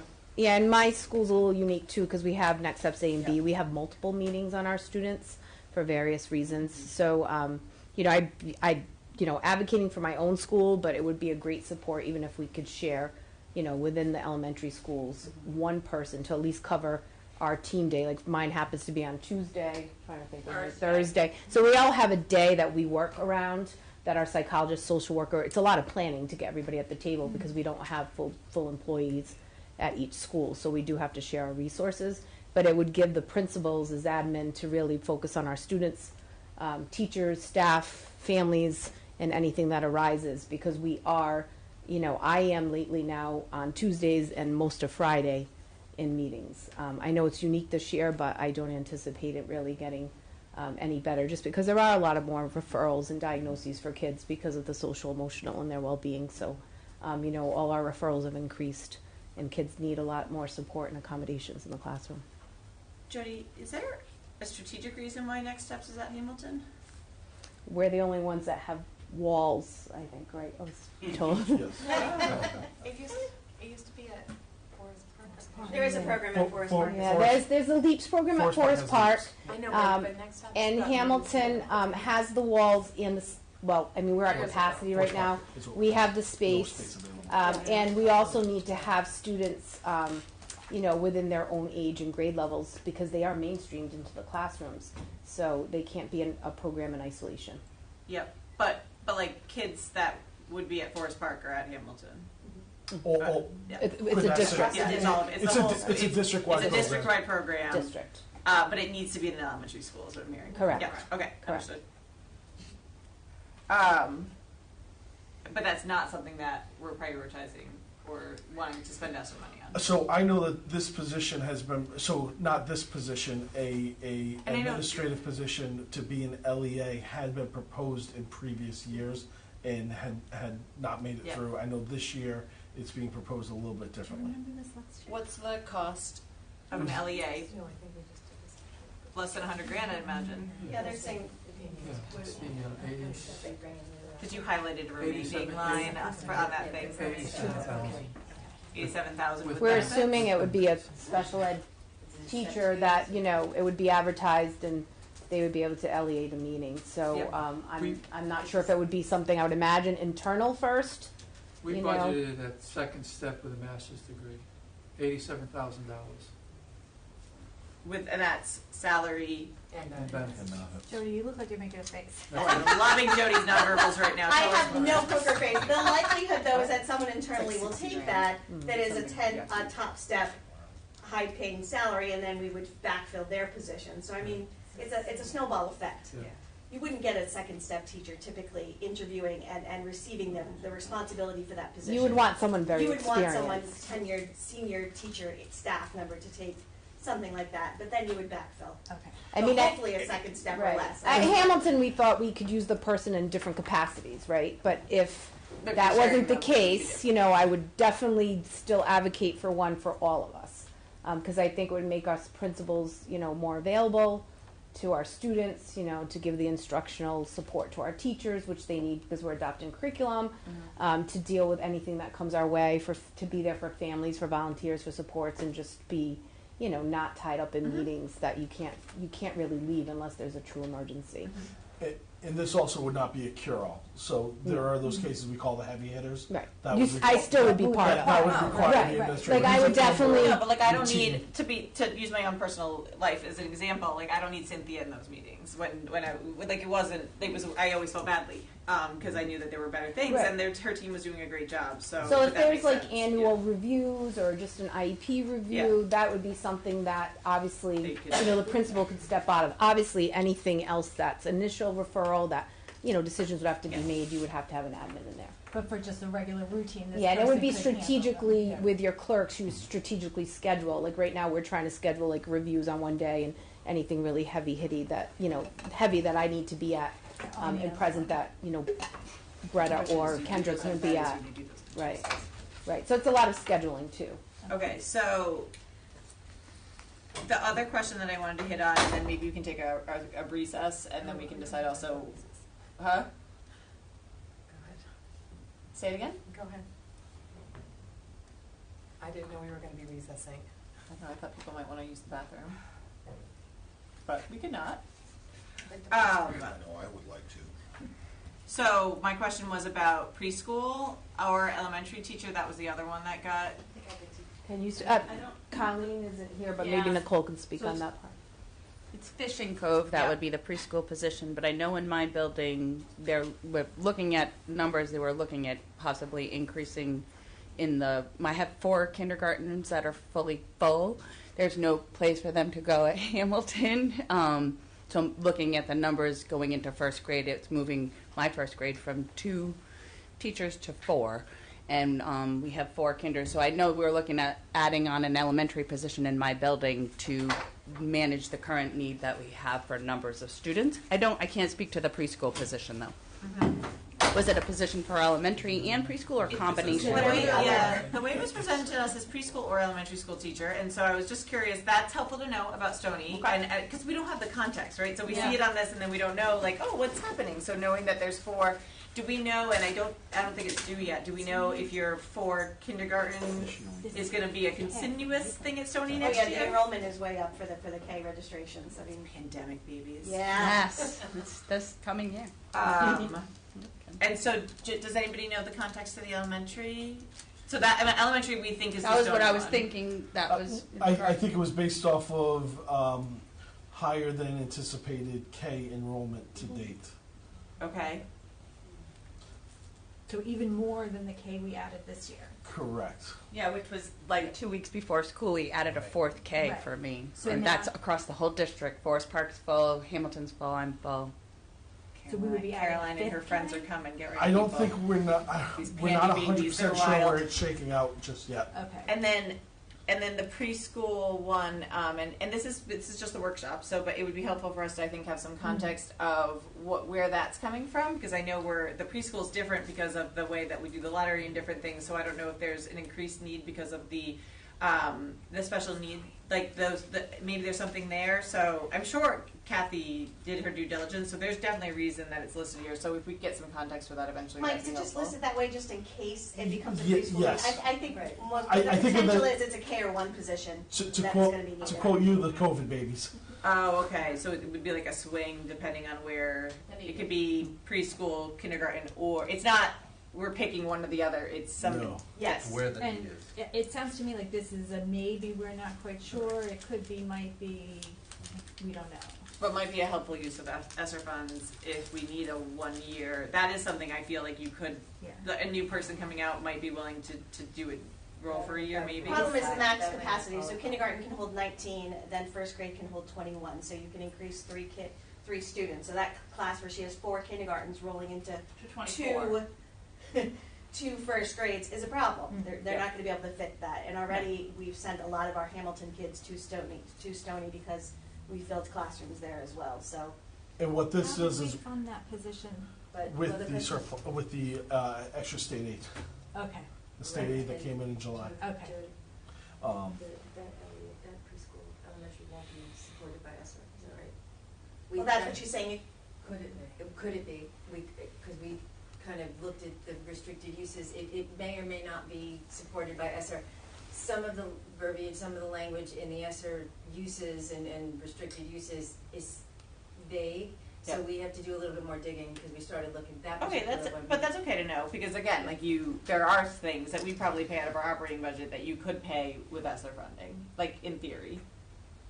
Well, there is only, at this point, there's only $500,000 of ESSER funds available Yeah. for these asks. Yep. And if you're looking at 2 psychologists, and where's our list of Phys ed. PE health. Phys ed and and the health. PE health and the director, you've maxed out the 500 we have available. So we wouldn't be able to really put in anybody else. Because there actually are, there's 500,000, but we've already earmarked 60,000 this morning. We've decided. The we did calculators. find- Yay, that's awesome. So Never thought I'd be so Congratulations excited about to you. calculators. Can I clarify one question on that $500,000? Is that all that's left out of ESSER 1, 2, and 3? ESSER 1 is spent completely. Okay. ESSER 2, there are some funds from, again, the ventilation project that we could move. Okay. If that becomes available, our idea was to pay down salaries that we're currently paying out of ESSER 3, move them to ESSER 2 to spend that money down Yep. before it's gone. Yep. And then it just frees up more money in ESSER 3 because it does not roll over like Yep. a title grant does. But, so we have more than $500,000 left of total ESSER funds available? Yes. Okay. This was just ones that we thought we were going to spend on X, but now Yes. we might not spend on X. Right, and we have to go back and look at what is available in ESSER 2, because we're not totally sure what can be moved forward, but we are sure that the 500 is from ESSER 3. It's fully available, right. Fully yeah. available. Okay. I do have the updates on this, on the school site position if when you're ready. Okay. Great. Okay. Do you want these now? Yeah. A couple of things. Shout out to Sherry Monaco, who's getting back to me through text messaging. The stipend for the interns at RIC is $10,000. So to cover the interns for the school psych program would be $10,000 to add. We pay Rick $10,000. I believe so, and then yes. Rick pays the teacher, what do they call it? Cooperating teacher or cooperating psych. Their I stipend. don't believe so. I don't know how that know works. about that. Okay, we'll send another text. I mean, they're doing it full time. Cooperating teacher always gets a stipend. Okay. But that comes from the college. I know when my wife It's is just a big taking, cycle. yeah. You're paying them and then they're paying people. It's like a thing. Yeah. The other thing is there's an updated from the National School Psychologist. The recommendation ratio is 1 to 500. Our current enrollment is 4,063. We currently have 5 school psychologists, so that is, what was my final number? Sorry. 812 per. However, Couple of things going on there. Quidnesset Elementary, obviously a very trauma-based school that requires a lot more attention. For 240 students, has one full-time psychologist, which is very needed and warranted. So that then tells you that actually messes the ratio. it does. So it's not a clean cut. And then we have like the high school with 1,366 students who only has one FTE. So That's almost 3. So sorry, how many are we short? You had me until I was doing the math. I know. Let me just clarify one thing, because somebody's going to find a discrepancy on how do we have 4,063 students this year and only 3,750 next year. I'm guessing if she's pulling that number out of Aspen, that's also going to include kids that are out of district. Oh, gotcha. So okay. it's going to be I'd be a little My numbers are flexible slightly. I'd be a little more comfortable with like a 3,800. I just don't want, because in this packet we went over, it says 3,750. Yeah. Let's go with 3,750. And what I 3,750 divided by 5, which is our current number of full-time psychologists, gets you to a. 7.5. Say again. 7.5. Yep. What? 7.5. Doesn't make sense. 7.5. No, how many school sites you need for the 500 to Oh, we were doing the other math. However, the issue then becomes is that Quidnesset, with 240 students, and again, don't quote me on that exact enrollment, requires a full-time school psychologist. Part of that is funded, grant funded. Yeah. So Jenny and I were just talking about ESSER funds and the late bus. Is there any potential to fund that for that? Knowing that it's for kids. Yes, there is. For tutoring Oh, yes, there is. Yeah, Okay. and because it's because of learning loss. Right. Yeah. Yes. So I would look at putting the late buses in the ESSER fundings and taking out those psychologists. Yeah, but And the that's late where buses the aren't in the operating budget right now either. No, I know, No, but we but we're could gonna- shift that over to ESSER funds. We do currently cover 2 days at Quidnesset for their after-school program, where 3 of the days are covered by title funds. ESSER covered 2, so we could have a more robust program. Yep. Yeah, we're looking at like the high school and the 2 middle. Certainly, we could cover those with ESSER funds. So the whole 129,000? Would that be a rollover from ESSER 2 funds? Like, I guess you'd have to figure out outside of the other choices, you're talking about in part of Well, you the might 500. take some of this out of there Or and then someplace, just. Correct. just still working with the 500 or? Right. Yep. Okay, And so that's a I'm trying to one-year get only. It's a one-year-only fix, though. One bite of the apple It at a at least time. gives But us then at we least can a see the pilot program. ridership, it gives us a pilot. It gives us a pilot program. With the amendment open right now, I don't know when it will be approved, but we could also include monies for the remainder of this year. I'm just not sure on how quick. I'm sorry? Who approves the amendment? The amendment gets approved by RIDE. Okay. So I don't know the turnaround. 31st. March 31st, it's due. The request is due. Correct. Okay. We can keep an eye on that with like the general, yeah. Okay, so we talked about some of the questions. Let me circle back to our original list. We had, one of the questions was, and I'm not sure if the NFL draft folks were able to find this answer, but the staffing ratios were sufficient for the amount of students at the schools versus how many teachers and how many TAs we had. And so if that could be a follow-up, that doesn't have to be right now. I also noticed a lot of the requests were being put forward were really focused on the K-5, and so I don't know were there staffing needs or different things, like for psychologists and different things like that, are the middle schools? I know we talked about the high school, I know we talked about the elementary schools, but our nice friends in the middle, just curious if there were, how we're doing there as far as supporting students and different things. So like it was said, all of the principals recommended, additional psychologists. And it is projected next year that DMS will have 500 or more students, and we have a 0.6 psychologist. So, and then, like it was said before, they're tied up in meetings 2 of the 3 days. So in terms of meeting students' needs, that boils down to 1 day for 500 students. At DMS in particular, we inherit all of Quidnesset. So they have a full-time psychologist at the elementary level. They become adolescents at my school, and we cut the psychologist's time, plus we add meetings. So, I appreciate that you're considering adding 2. We could probably add 4. I'm just saying. to meet students' needs right now. And it's not just the pandemic, although I know that's the ESSER fund.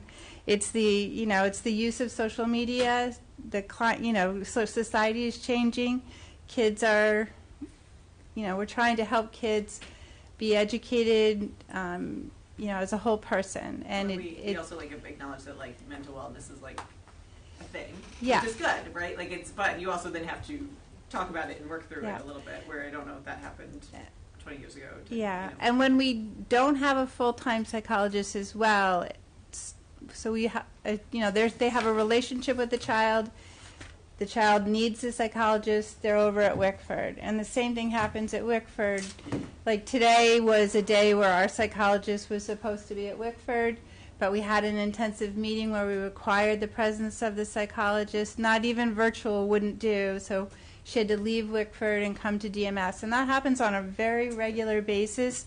We are very, cooperative with that because we understand that when we need her, then they give it to me, and when I understand when they need it, they give it to her. But it's always at a cost of the continuance of an ongoing scheduled appointment with a child, where we're trying to support a child so that they can access their academics, and that gets real bumpy and interrupted. So we're constantly trying to support with other things, which is second best. And, sometimes we're successful because we're a caring community, but it's really taking a toll on the staff, the teachers, and everybody who's trying to fill in the gaps where we should have the support that the kids need. And I can't say enough that, DMS has all of the QUID kids. We have the majority of the special education kids. We have a life skills program. We also have more ELL students by over double than Wickford. We also have more free and reduced lunch, and not that they all present needs, but it's a complex school, and we're trying to do the best that we can with achievement, but we really are focusing on helping these kids be ready to learn socially and emotionally. And it's full-time, it's full-time for everybody. So I could just say that I appreciate and I'm very excited that you're entertaining to fund 2 positions, but I think we all asked for a school psychologist full-time. So, just thank you so much for that context. So, the real need, not the presented need, is another one at the One at every building. Minimal one at every building. Correct. And right now, 2 at the high school. Right. Yeah. One more at the high school, and then making Correct. sure that we have one at every building. But that doesn't hit the DMS. The DMS ratio is 2 at that building. Right, so there's 1 at the high school, 1 split between the 2 middle schools, 1 at QUID, and 2 split between the other 4 elementaries. +2. I could Yeah, draw I got it. Yeah, I got it. I got the math. I know you can't speak for them, but how many of them do you think would take a student if we could get them from WIC? I was a little concerned at the elementary level on that because they would be having to shadow them, so it doesn't actually help us on those other days that we don't have help. So literally I have like a school psychologist 0.3 or 0.4. But I don't think we have to shadow them the whole time. I think What's they that? can do some things on their own, depending on what level they are. Oh, I don't know those nuances, but I was a little concerned at the elementary level how when we share how to make that work and cover a little bit more, being available more. Yeah, go ahead. Sorry. One of my biggest asks since being at WMS is always the social emotional needs of the kids, and I know our demographics are very different than DMS, but sharing is very difficult with the students not having continuity in who they see every single day. So they'll see a school psychologist one day, a school social worker another day, or not. They're pulled away, and they then thought today they were going to get so-and-so, but they weren't there. and that person wasn't Now there they to have to wait. support issues, and our needs aren't as big, but they're still there. And so we find it very difficult sharing at that level. And I think it's very wearing on teachers and administrators as well, because they're dealing with a lot of those behaviors in the classroom that they weren't typically dealing with before. So that's always been my ask, and I think it's needed, especially in Barbara's building for a 1.0. and that it would, help us on the other end if we just had a little more continuity at WMS. So what I'm hearing to is. say something too, Jen, Oh, sorry. oh, go ahead. Just real quick, to help highlight their point, they also share a guidance counselor. Yes, Correct? that's So correct. it's possible a child may not, so there's a guidance counselor, it's 0.6.4? Yeah, we both have 1.0. Yep. And then we share 1. And I'll just say, my DMS guidance counselors see over 150 more kids than the WMS guidance counselors. When you talk about equity. Yeah, it's just DMS is very shortchanged. And again, we're a very caring, tight community, and we're trying to address the needs, but the needs have quadrupled, and they've intensified. And we appreciate Kendra's time. We appreciate WMS being supportive of our needs. I'm supportive of you entertaining 2 more psychologists, but the needs are super great right now. And we're also asked to close achievement gaps and do X, Y, and Z and ABC all at the same time, and we're all working really hard. So, but it would be very helpful to have more resources to support the students. And like Barbara Morse said, having an equity person is important, but we're very aware of our gaps and our student achievements. We view them all of the time. We look at our data consistently. We need resources to close the gaps. Mm-hmm. Currently, I have 1.2, I think, reading specialists for my entire school. I have a 1.0 math interventionist, but I'm going to lose half of that to WIC next year. In order for me to close gaps, my teachers are just trying to work harder. We're staying after school. We're coming in before school. But you're burning the candle at both ends on all my community, and I can bring them pizza and donuts and coffee, but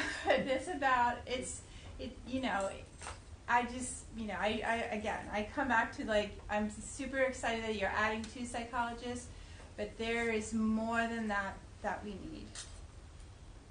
Okay, thanks. Got it. Asked about the middle schools. Sorry. No, I appreciate hearing it. So what I'm hearing is we have 5 currently, correct? 7 would be appreciated. 9 would be great. 9 would be great. That's what I'm hearing. 10? 9. Because how many schools do we have? Well, DA. Oh, I was counting DA. I was doing my. That would be 11 schools. with DA. Yeah. So, okay. And that gets you to a place where you feel like you can breathe. Well, that gets you almost in compliance. Yeah, and focus on educating and not. Mm-hmm. Well, at least have consistency. Yeah. It's not breathe. That nice human that works there is still going to be slammed. Yeah. But at least it's not the shuffle. The students are getting more consistency. Right. The students are getting the same person every day. They're not worried about, if there's a crisis at WMS, we have no one today. Right, you're not constantly bailing water out of the boat. It's not filling it, but. Our school sites are always in crisis mode. There's always a crisis that they have to deal with. They're never in that proactive, reaching out to a kid to see how they're doing because they missed their appointment last week. They're moving from one crisis to the next. Right. And so that's what I'm hearing. 5 is untenable, which is the situation we're constantly operating in. 7 rises you slightly above that, but really you have to get to 11 to be at baseline is what I'm hearing. Yes. Yes. Thank you. Okay, so what do we want to do as far as where we're at and what time it is and? Do we need to go line by line? I do have questions on the line. Well, let's go back to the original question list, and then what is the committee's? We could do this for 14 days, so that's not possible. And so what is our I want to then I guess. Let me look back at this list quick. Then we'll determine our next priorities of conversation, and then we have to pick a hard stop time because again, there has to be, and we have a lot of really dedicated employees that we cannot keep forever and ever and ever. And I'm gonna let Tom be. I have to pee too. So I'm just saying. You gave me a timeout. I thought that meant bathroom. I'm kidding. At least I didn't say potty. Staffing ratio we talked about. We did not. I want to hear more about one of the questions was posted about why the $135,000 for the position that could potentially sit in HR, and so a little bit about that. The late buses was a question, and we did determine some on that, but maybe some follow-up there. And then long-term, I don't think we're going to answer this question today, but we want to hear more about what positions are grant funded, but that's not a today question. And then the interpreter, I think that's actually a quick one. Yes. So my question on that was. I'm not sure we have somebody here to answer. Okay, that's okay. So we don't have somebody from PPS here to answer, Okay. so we may have to. Well, let's get the question and Yep. then we can write it down and we'll follow So up. I know, I'll answer quickly that it's budgeted at next year because we have a specific requirement for a specific student. And I guess my question was that so have we been providing those services this year? The student just returned, so I got some information late. Well, let's make sure that's Yeah, a follow-up question. Can we? So I guess my question was, what have we spent year to date, and have we actually secured the services for next year? No. Okay, that was No, my question. and it may have changed based off of an email and other services we're being asked to look into that are being looked into right now because I'm seeing the emails go back and forth. So this is a moving target that I would. We'll table that one because I want to make sure we're really cautious. But I have to be about very student- careful because we're talking about specific. Yes, and I want to So- be cognizant of Yep. that and privacy and all that stuff. And then custodial and you had a question, Jen, and maybe we could get to it. But if folks you wanted some clarification on why the custodial number was going up, so maybe Mike can look at that while we're in recess. I have that here ready to go, but I know that there's a break pending. Yeah, so let's same pen, for and the then bus. the bus, and then the transportation, the tier transportation caution. So we'll start there when we get back. Yes. All right, 5-minute. Move for a 5-minute recess. Second.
And so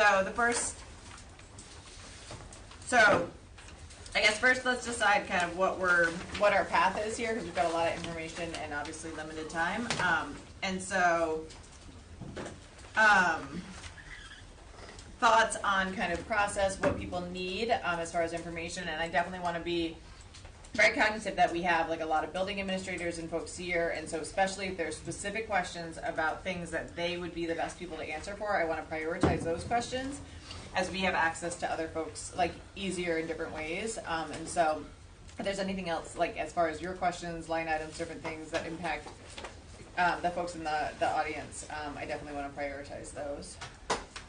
I do have a couple line item specific questions that I think they can answer, but I think more importantly, I guess, is there anything that we didn't touch on tonight that anybody in the audience thinks is important that we should know?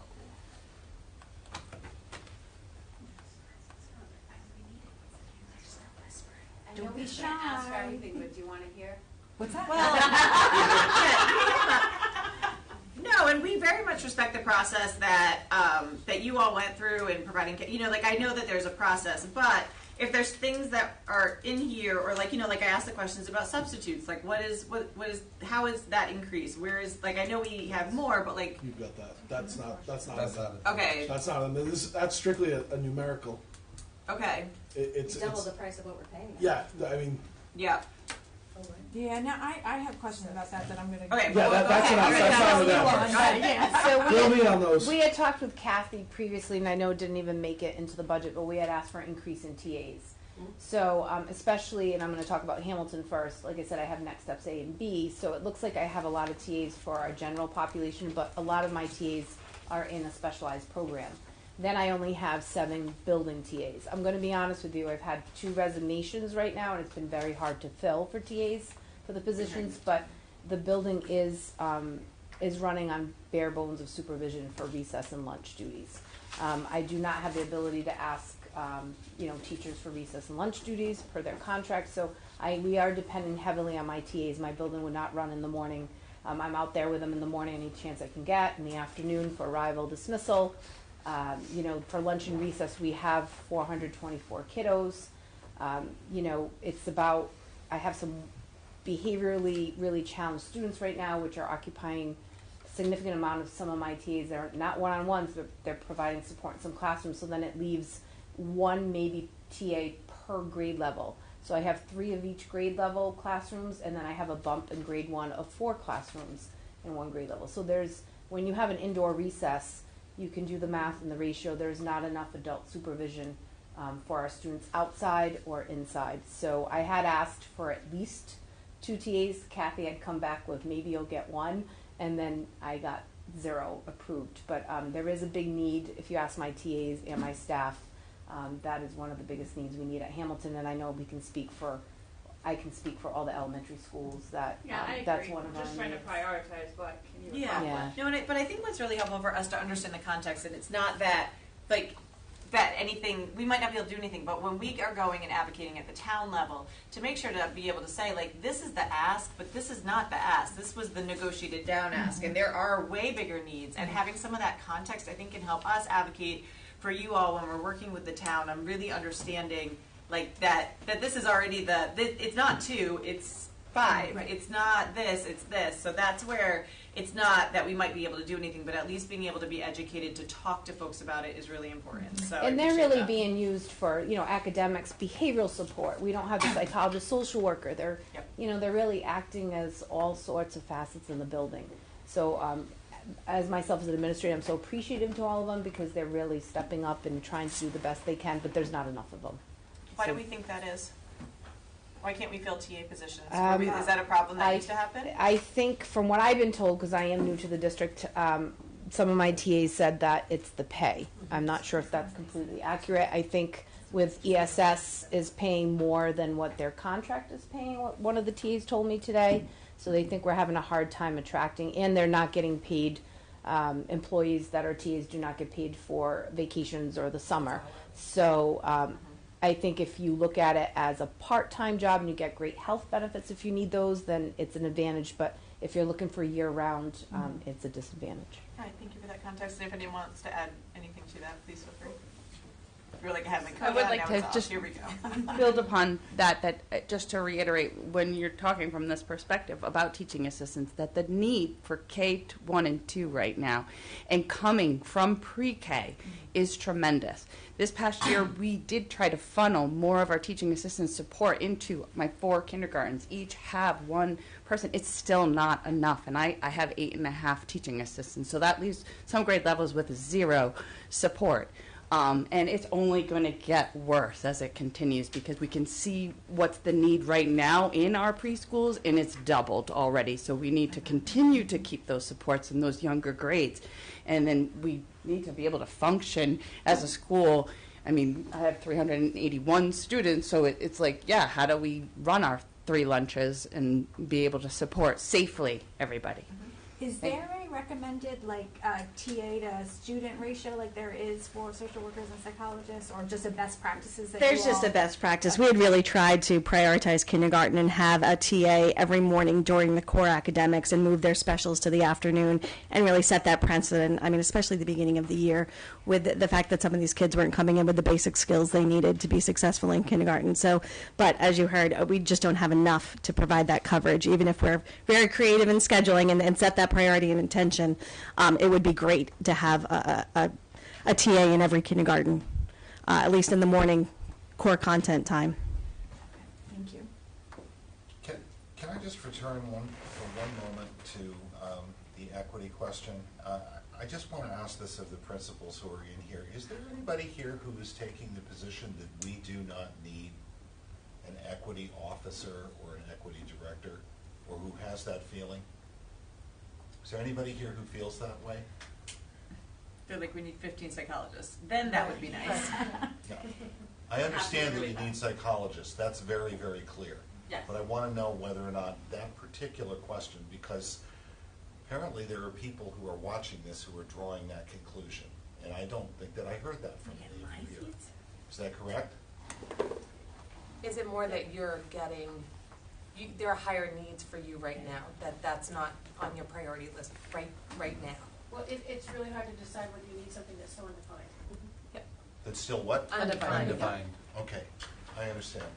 Well, and that's why when the original motion is not, It's we not for a didn't, position, yeah, it was to for allocate another funds, administrator to help support and help advocate for resources and different things like that. So, so it's not just inequity, that's Yeah. not the. And maybe I wasn't clear on Monday night, of what the subcommittee had recommended, in accordance with the audit, like a director of diversity, equity, and inclusion. I think, and I appreciate that Dr. Pilata included Title IX, because I think I touched on it. Was it this week? I don't even know. I've lost all track of time. Was it last week or this week? Diversity. There's a need for equity, inclusion. There's a need for Title IX. There's a need for wellness. There's a need for teacher wellness, student wellness. I think there's an opportunity with this, if we allocate funds for this, to kind of do a best practices and become a leader in this type of thing. What that position is, I don't know. That would still need to be defined. But I don't think it needs to specifically be focused in one area, and we've got plenty of time to define it, but I think it gives us the opportunity to improve everybody's well-being in the district. And I do hear what you're saying, but I think what I'm hearing from them is they'd rather 5 TAs. Oh, without a doubt, yeah. Instead of earmarking that money, Yeah. and then when we're ready to hire someone for that position and we have a defined job description and a defined position, then we find the money, then we reallocate or shuffle money around in the budget. Yeah. I think the one thing is with some of those things in the report, we can't not do anything with that report for a full year. It's a disservice to students. I'm not saying not No, with the report. I'm just talking about the specific position specifically. Yeah, I was just saying though, to my point, I can't ask these nice folks to run equity trainings in their building right now. They are at their wits' end, and they are completely taxed on just the day-to-day operation. So it's trying to figure out, how do we move everything forward, right? I'm hearing all of the needs. You could start with a consultant or Right. a part-time, And not just go to a huge director position that isn't clearly defined. We need the training. If we had a consultant on staff for so many hours, and start small and see what the cost-benefit analysis of that is, and get feedback. And the problem is, as a consultant, probably costs, that's not cheap right now, right? And so that's where it's trying to figure out, And then you bring a consultant in and they don't ask understand. for funds. Well, let me finish one second. A consultant doesn't understand your district, doesn't understand your building. They come in, they do a boring PD that nobody liked, that didn't hit. You know, I think there's pros and cons, but I hear you on what you're saying. So, okay, let's. Do we need anything else from? Yeah, was there anything else that either had been previously discussed that is like a big, we're really bummed, this didn't even make the PowerPoint, or things on here that you all feel like you want to advocate for or need to give us more information on? And we have a couple, I think, follow-up questions about teacher to student ratio and TA to student ratio. I had a question on curriculum and textbooks. Can you just, the curriculum had a huge increase and it's because of social studies, is that correct? So, as I said, our curriculum cycle is every 6 years. There were several curriculums that were pushed off because of COVID, and expenditures didn't happen. So it's also, as we come up under the RIDE requirements for high quality, social studies is going to be up for review. The standards have just passed. So there is a cost. I mean, I just was in a elementary classroom and the social studies book was from 1998. It was a great year for social studies text.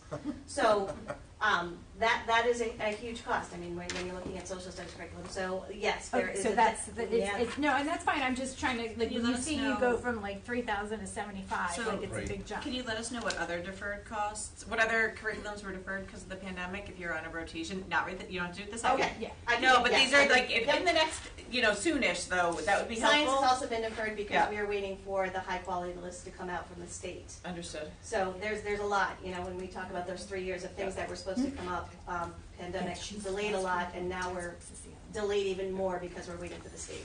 Yeah, because the text but the number in here. It's also a lot. We paid for the math curriculum and the ELA curriculum. It wasn't a budgeted line item. It was a surplus at the end of the year that we spent those money. So that's a false sense of security of how we spent some of those monies down.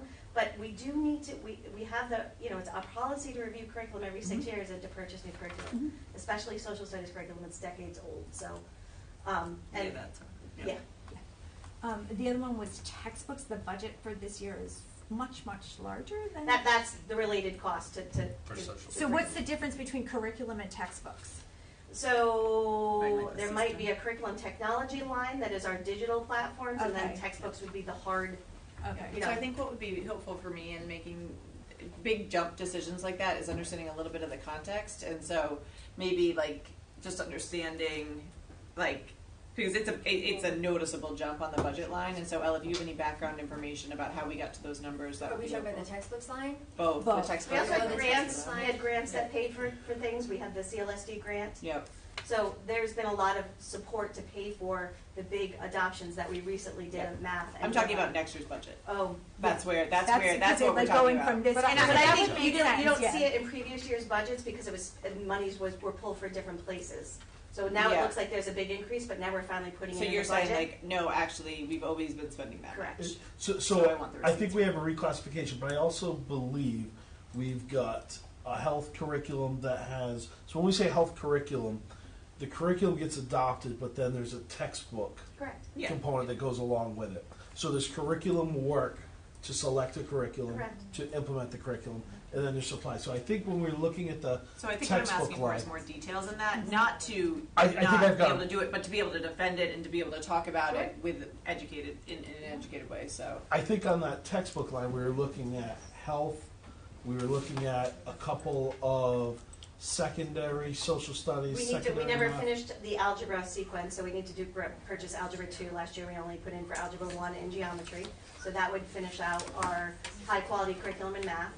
And it's U.S. government and another history class, which is up for cycle, so we are just projecting. We haven't done the curriculum for review for what we're going to actually purchase, so those are just projected numbers of what we think. And then there are replacement books for ELA at the English at the high school. They received a waiver. We didn't have to purchase a curriculum, but their books need replacing. So it's like, we didn't buy a curriculum package for them, but their novels are But on there, the health curriculum was $100,000. Like what, can we pilot a program? We did that with Bridges. So, can they pilot it so they can push that off to FY '25, or I don't know what the 100,000 is. So, right, because we are in the curriculum cycle right now, we don't currently have a textbooks per se, or it's very old, we don't have anything at the elementary. So these are all brand new costs. Can we pilot? Sure, usually a pilot is very small, it's in one school or one grade, it's not a full, K to 12 thing, and we have a need right now to find a curriculum to fill the gaps that we've had. Thank you for that context. Thank you. And so just so I'm understanding correctly, so we are on paper seeing a big jump up from this current year budget to next year's budget, but what you're telling me is that the cost was the same, just it was paid for with other monies, which is why it looks like there's a big jump up. Is that correct? Yeah, I mean, the math program was rolled out over 5 years, so it wasn't a one big purchase item. The ELA curriculum was purchased big ticket items. You saw big ticket items came to you in the last few years. Was it a budgeted line item that now you can compare this budget to this budget? I don't believe so. Okay. Thank you. Other questions about line item jumps, things that you notice, et cetera, that we might want the folks in the audience to expand upon? I'm just curious, I know fuel has gone up, but has diesel fuel gone up that much? Who's that? Transportation. Yeah. I want to say our year-to-date was our budgeted amount. And we're not driving any further. It is, when that number was set was probably in November, December 2021, and diesel fuel has gone up. Just like gasoline went up, but gasoline has come back down. If you ever notice at the gas pumps, that number in green is still right around $5, and that's your diesel fuel cost. Can we talk? We're talking about the transportation? No, we're not going to talk about that just yet. It's 160.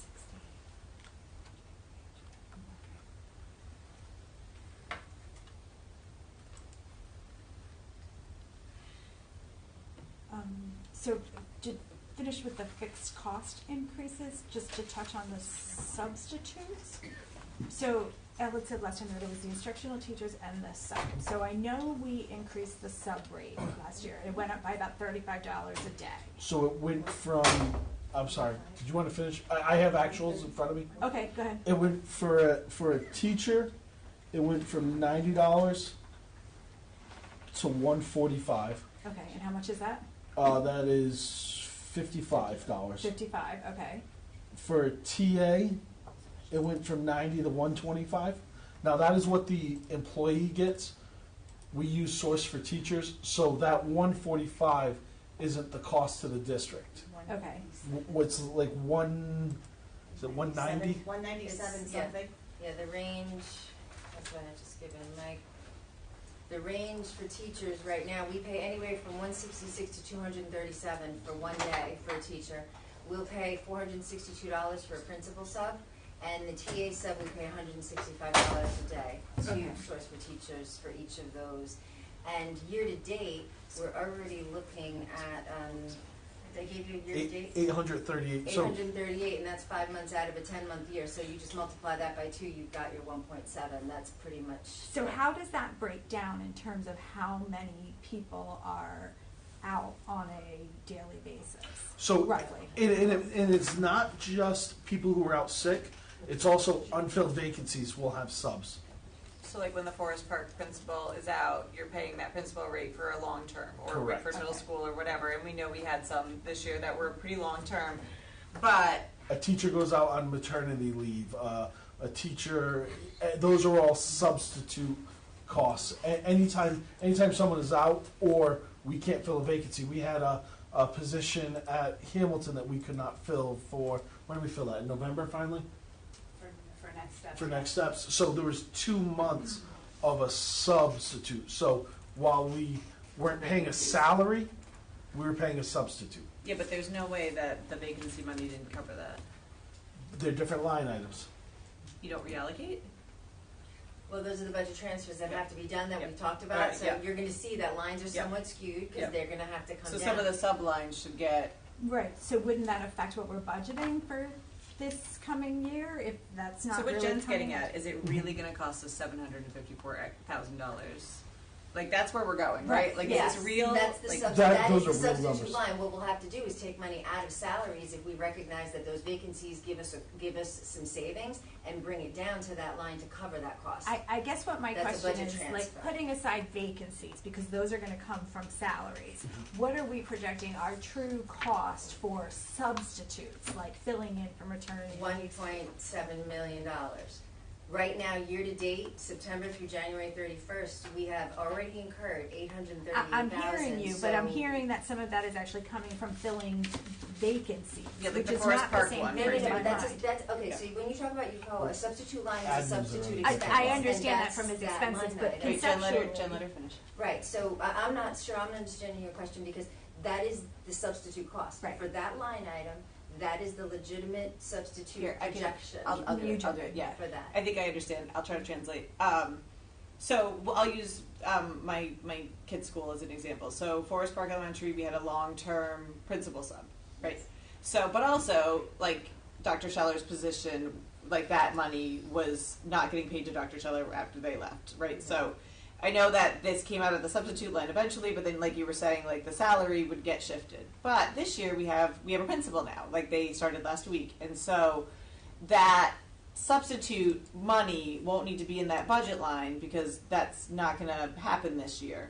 And so I think what Jen is trying to get at is, we feel, or not to speak for you, but it seems like that number, that substitute line that's in this year's budget might be inflated, and we're just wondering if there's money that's there that might not need to be there. I think it's very difficult to, we still have an extremely long laundry list of vacancies, so I don't know how, we would have to do a pretty granular analysis to see how many, we did do the analysis on the principal level, and we adjusted that figure, so you see that there are two different line items. There's the 53223 and 53225. 53225 is the principals, and we looked at that and we said, okay, what can we expect for principals substitutes for fiscal 24? Yeah.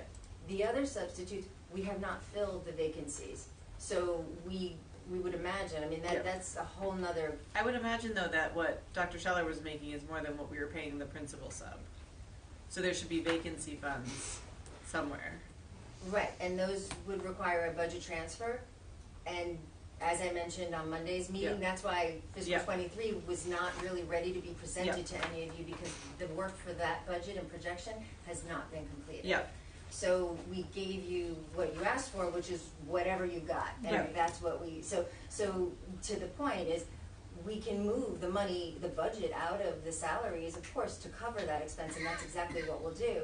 But I don't think that that's going to reduce our cost, our final cost at the end of the year. You're saying looking into next year, at this point, there's so many vacancies, we really can't predict that that number's gonna go down. If it does, that's wonderful, then we can bring it, we can utilize those funds somewhere else, but to budget conservatively, we've already got several years of this line going up and the contract going up. You can see the dollars that we pay each day has increased substantially based on the new contract. So I don't see that particular line So you think, so what I'm hearing you say is you think the number that is actually budgeted for FY 24 is what we're actually going to spend in substitutes? And at that, this point, unless we fill all those vacancies, at which point we can then do a budget transfer in the first quarter of 24 and utilize those funds somewhere else. Yeah. But right now, we've got more vacancies than we've ever had in this district, from what I understand. but isn't also though in like the regular salary line, like all those vacancy dollars budgeted for? Yes. So aren't we double budgeting then? We're a little bit, right, Al? Do I get to be an accountant today? No, seriously, you can say conservatively you are. I want to make sure we have enough money for subs. I never want this district to be in a position where we're like, oh my gosh, we don't have money to pay subs. But if I'm hearing, and maybe I have my doctorate in education, not in math. You're absolutely right. That along what you'll end up seeing is recognizing those things, but to budget conservatively, you've got to say, okay. Then what do? Do we then just pull all the money? Do you want me to? We can do a journal entry to guesstimate that every single vacancy that we have now will not be filled and reduce the salary line by that number. where do you do No, that? I think what I would You know? probably suggest is you reduce the substitute number, knowing that if there is additional substitute money, you pull that money from the salary line because there is going to be vacancy money in that line. And so that's where I think we have a buffer. I'm trying to separate subs and vacancies Yeah. in my mind, because like if you look 20. But what Jen asked and what's important to know is what's the real substitute numbers. And that's and what I mean by that is not vacancy dollar substitute numbers, because that is where you are double paying, right? So if a teacher's out sick, they still get paid. And we pay the sub. That is what I think that Jen is trying to get at, is what's that number? Because we know with the vacancy subs that there's money in a different line. And so I think that's where we're wondering if there's a little bit of padding there that we might be able to reallocate in the budget to a different line. Yeah, I'm just going to pull out. We don't have to do it the second either. That could be a later one. Yeah. What I'm thinking, but I think it's that is entirely up to you. Yeah. If you would like to do an analysis and we take a percentage, just find as I did with the $800,000. benefits. Yeah. No, just as I did with the benefits, we can absolutely Yeah. look at that. Yeah, And that would be I would an like you analysis to, and if you see can, what that type would of be great. percentage you Yeah. want to pull out of that. Yeah. But that would be a decision. You know, what is the percentage that you would like to take out of that? If there's a way for you to separate the expenses to show what went to vacancies and what went to actual sub-payments. I don't know if I have to talk to somebody who could get into that ESS system. I have not been in that system, and that's ESS. It's an employee So- self-serve system where We everyone. have two ESSs. Yeah. Right, that's a different. It's like people and the sub-people? Yeah. Yeah. But no, the way you could do it easier is we know. Never mind. Yeah, you have vacancies that open up for a month. We have to figure it out though. There has to be a way to figure it out. It's just numbers. Well, I mean, just to give Quantitative. you, I mean, there could potentially find some savings, Someone but to call give you a Lisa. snapshot, 22's actual numbers at the end of the year was $1,165,000. That was before all the vacancies and also the increase, half of the year that was missing the increased contract dollars. So we can certainly look at that, but I think you're looking at something like maybe $200,000. That's all right. And that's fine. Yeah, that's That helps. That helps, yeah. We're, the time has been very limited. If we can do that granular, It's okay.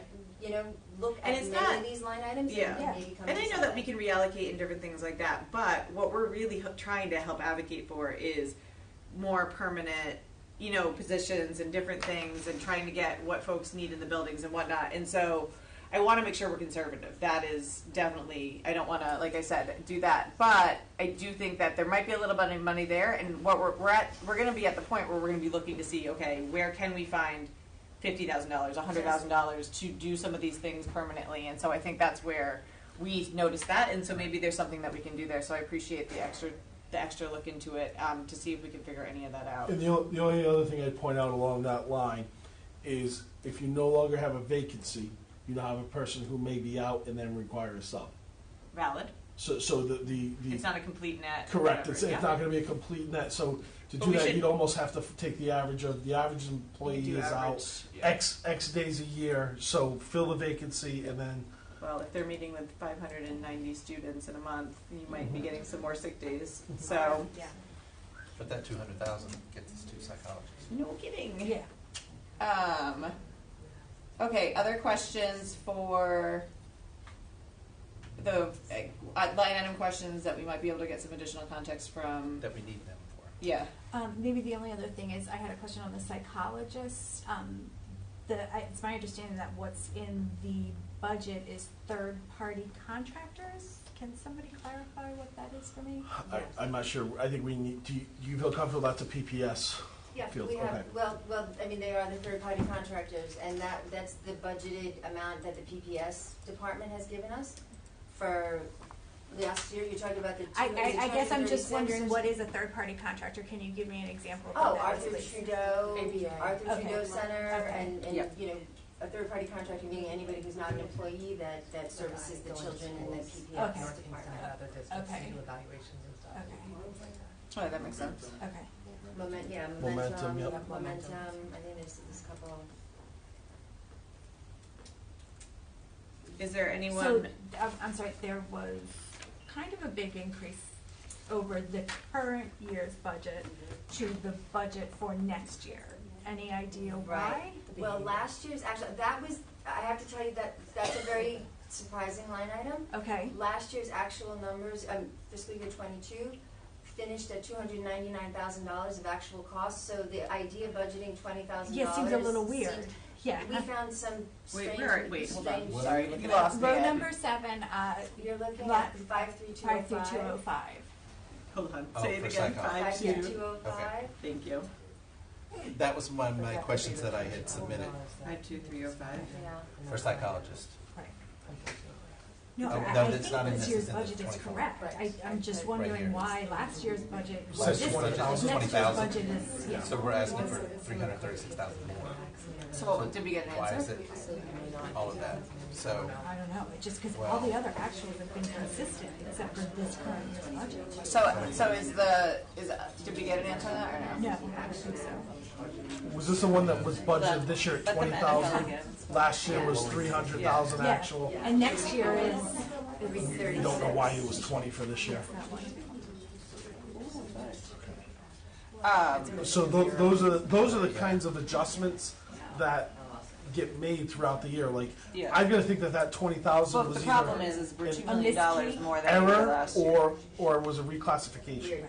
and I got the concept of like reclassifying as we go, but if we can squeeze out some before we get to the reclassifying, or make sure that in the other instance, like if, you know, That money goes to the. yeah, you know what I mean, like, so it sounds like, And I think that was a deceiving line, right? It's called psychologist, and we're all thinking one thing, but it's really a contracted service. contracted service, it's, right. yeah, strictly expenses for Okay. third-party Right, contractors. it's is third what it party. says. It's not, you won't see any employee costs in any of the line items for 53,000 and above. I know you want to let these people go soon, but I do have one question. Oh, I don't, it's not that, I just Okay. wanna make sure if we if we don't finish the budget discussion, I don't wanna ask the entire administration to have to come back to a different meeting or on the March 9th, that's why I'm trying to prioritize it, not, absolutely. yeah.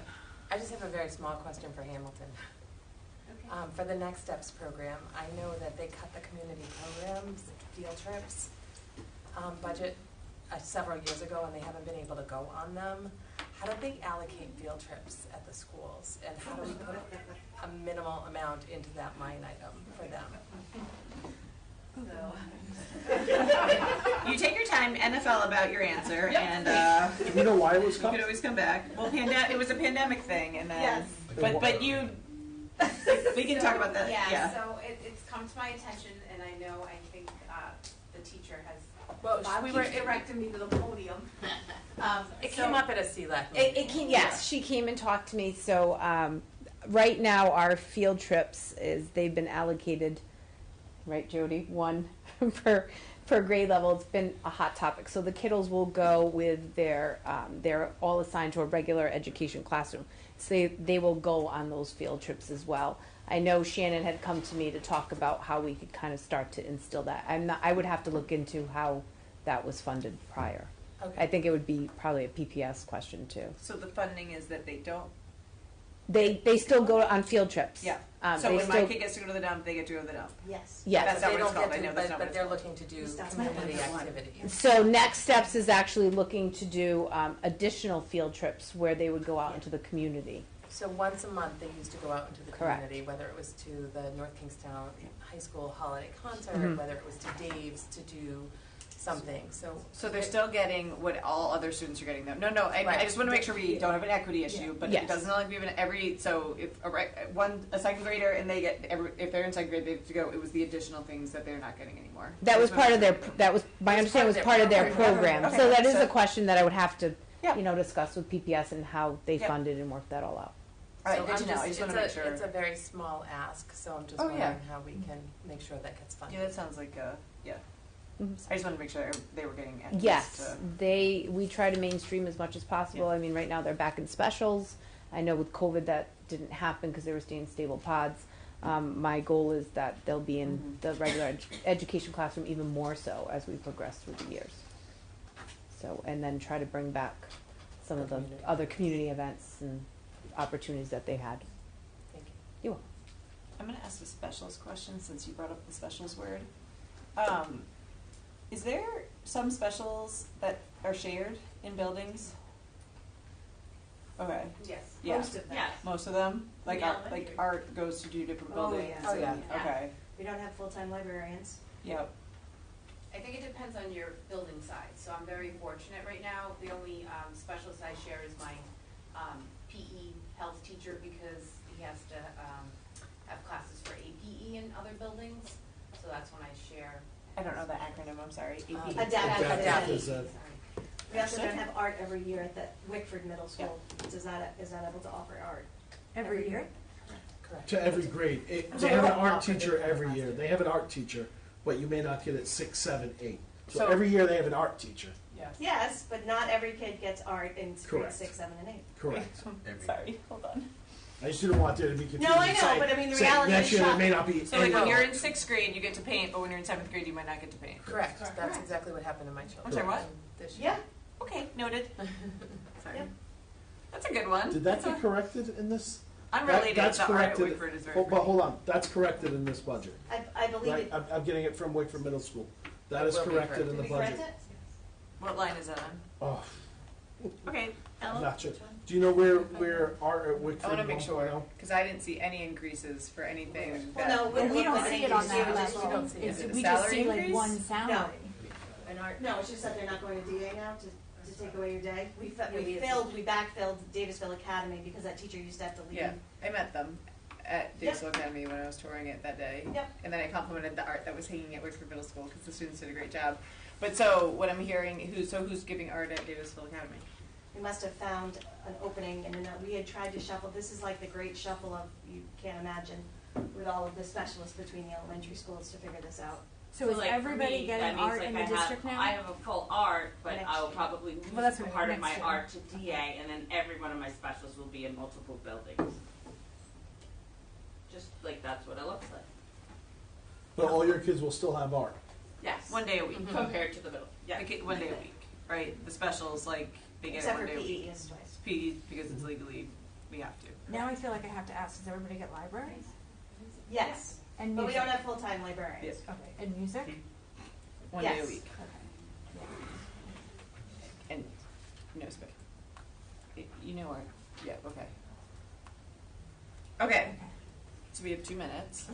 And I do want to, while we have Michelle here, do a little bit of the late bus talk. Okay. Because I have a feeling that there may be questions. So we have 2 minutes. Okay. So I have You to, can make a motion right now to extend it past 10, to have the conversation of the late bus. yeah, okay, so the committee gets 2 minutes to decide what they want to do. Let's have the late bus conversation so that Michelle doesn't have to come back to the next meeting. I second that. Okay, so make the motion. Make a motion to extend the meeting past 10 o'clock. Okay. Second. For just the late bus conversation. Yep. Okay, so we have a motion to extend the meeting past 10 o'clock for the late bus conversation so that the staff doesn't have to go back to a subsequent meeting. And we have a second. Any discussion? I think we should limit it 5 minutes after 10 o'clock. It's late. Okay. I think that's enough time to address We this. haven't done the actual business that we need to do, which is the problem, which is voting to put what we need to put in. So I think that is, It's not gonna happen. yeah.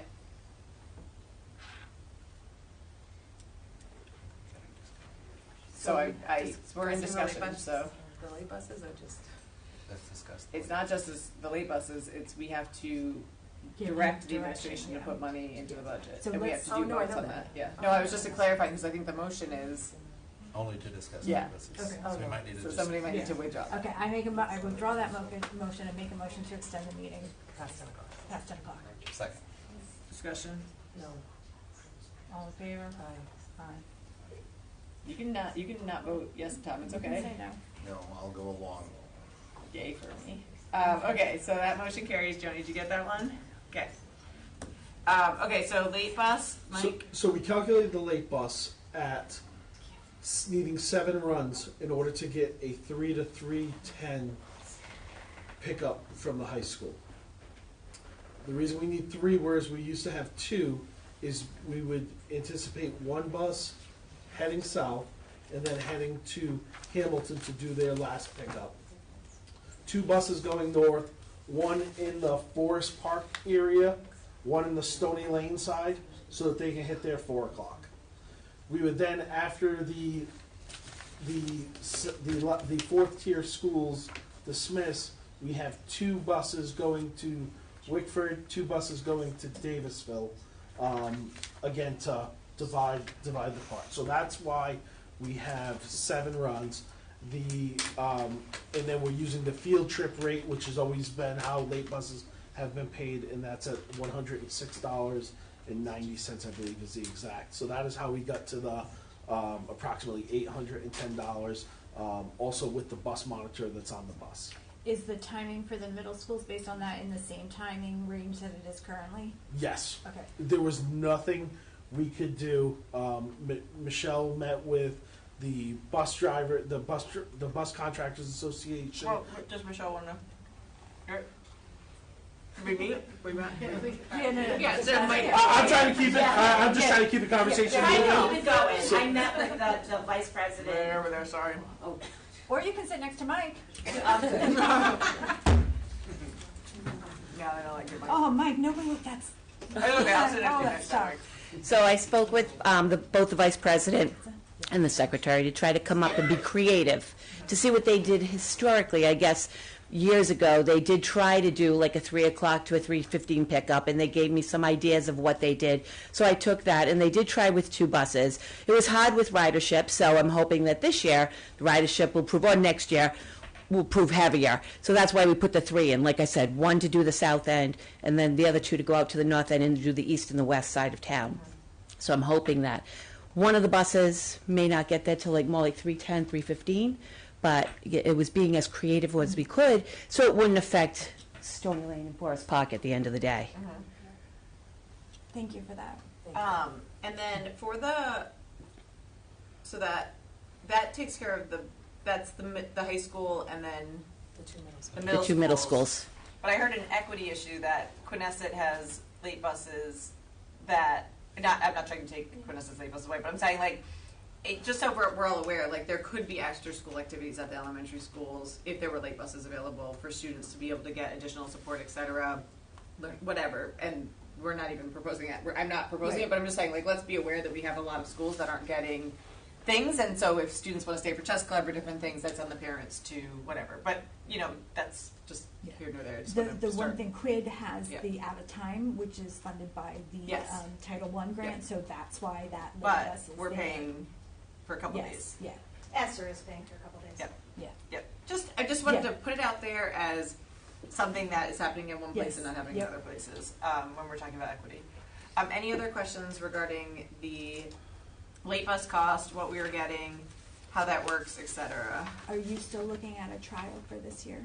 So I believe they said they would need about 2 weeks. That's fine, in I order just want to make sure that doesn't get forgotten. So once given the authority to do it, it would be up and running in approximately 2 weeks. And I do the think cost that is the same? The cost would be just, so in the Bus Drivers Contractors Association contract, there's a 3% increase, which is factored into the price I gave you, so it would be a little bit less. Yeah. The other thing too, I think we need to remember when we're doing a trial this spring is we're not, the infrastructure at the high school and at the culture isn't there. And so I want us to be very careful about ridership and saying, oh, it didn't work, because until you try something, in my opinion, for a full calendar year where people have adjusted their schedules, because for me, I already have after school care for my kid right now, so they're not staying because I paid the YMCA, blah, blah, blah, right? So I think we have to be very cautious about calling it a failure or saying, oh, it didn't work with just a couple months. But the reason I want to try it this spring is there are students that need this service right now, and I don't want to wait until September to do it. So I just want to be really clear about the pilot. It's not to say, yes, this is good, or no, it's bad. In my opinion, it's I we agree need with to you. do I it. say Yeah. we put all that money right there through the ESSER Oh, yeah. funds, and then we pilot it for No, the whole yeah, year. but I'm saying that kids might not use it right away because they're not used to using Yeah, it right away, and I don't don't go, want us "Oh, to it's then not take the money and working," say, or oh, we didn't, yeah. I wanted to We're make all sure on the that. same page with Yeah. that. So I want in to the make sure one, the public Where does heard the me money say come that, from to fill these last 3 months? yeah. ESSER money. So we use ESSER. hold on. Maybe? No, but it's it's just gonna gonna go take in the time to get the March. approval. Yeah. I don't know the Oh, right. turnaround on that approval for the We amendment. would have to find the money until they get the Yeah. approval That's after my March question. 31st. Well, and when we have more information about the year-to-date, I can imagine that there's there's got to be some money somewhere That we that we can may be squeeze able to out. reallocate, so we'll see. And so then it is $810 per day. That $129.60 was based off of, I believe I based it off of 170 days. Just kind of figuring the first week of school, the last week of school, there's not too much stuff. Yeah. So we'd also have to take a look at, I don't know if 5 days a week, it may just be 4 days a week. I know that, I was a teacher Fridays. We're a lot of things happening on Fridays. Yeah. So, just kind of think about that. Wait, they're doing the thing. The thing is at Wickford Middle School and the We might be buses. getting Oh. punchy. Come.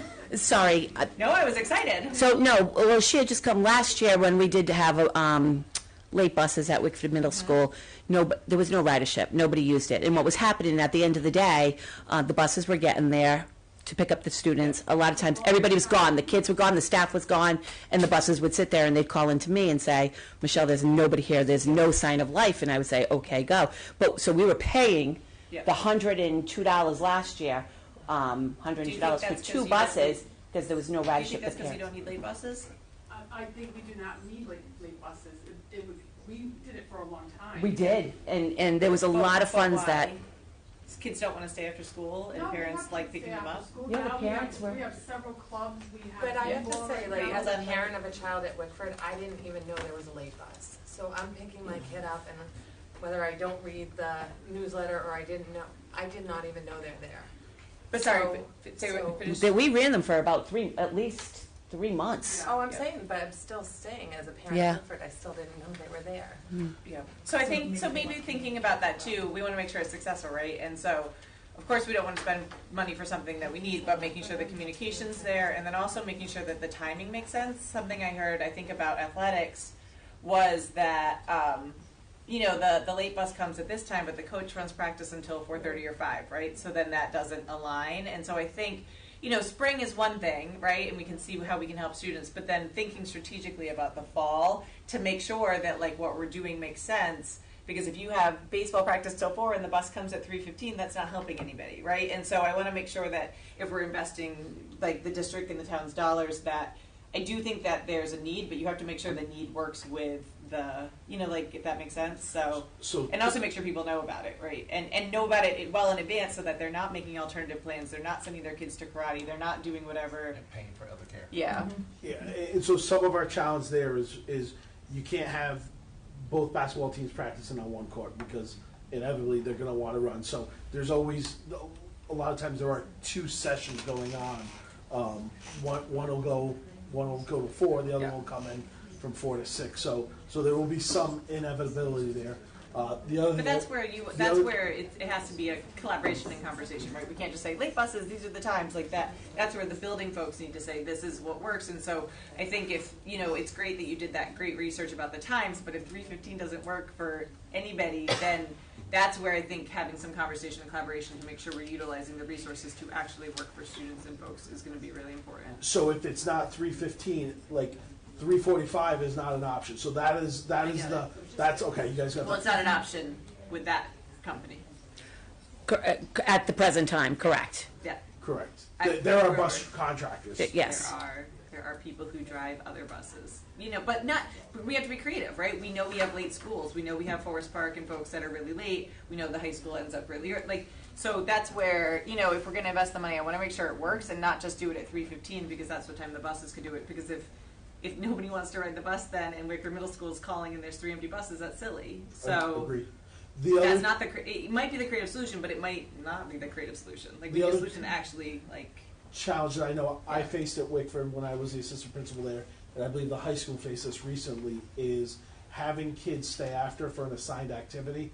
I know at Wickford Middle School when I was there, kids would stay after, go to Wickford, downtown Wickford, and then pop back. I believe that was also a concern at the high school. So I know last year when they piloted late buses, there was a sign-up form that was almost acted as a pass, so that kids weren't staying after. Tell mom and dad I'm going. I'll be at math, but then go to the town beach for an hour. You all can figure out what. Heaven forbid they go to the beach. But no, that's where that's at your all's level. Where I'm really concerned and where the school committee is concerned is about making sure that we are investing in something that's going to have a net gain for you all and students and learning and access and equity and all of those things. So that is all very administrative to me. To me, making sure that we are putting the resources to something that actually is going to work for schools is my biggest concern.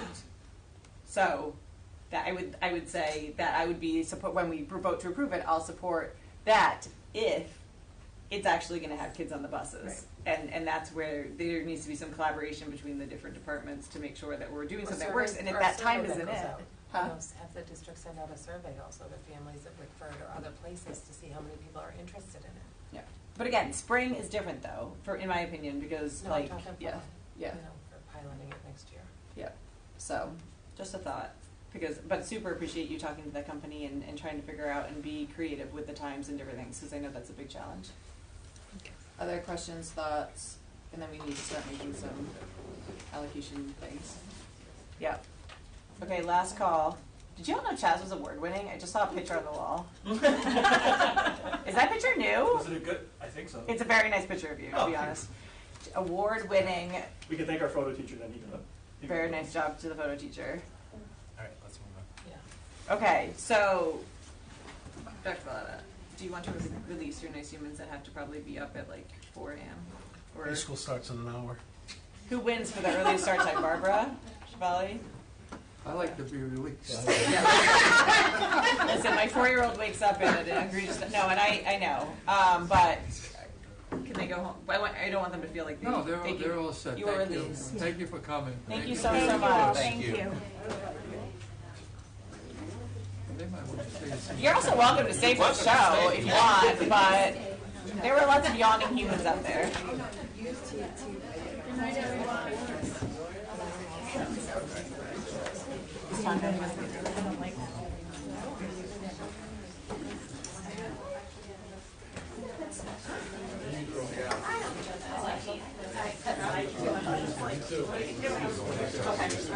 No, I don't know. Jenny, should I make you get the pizza? Oh, I'm fine. I'm just eating candy and weird nuts. Oh, I have snacks. I just need like, I don't know.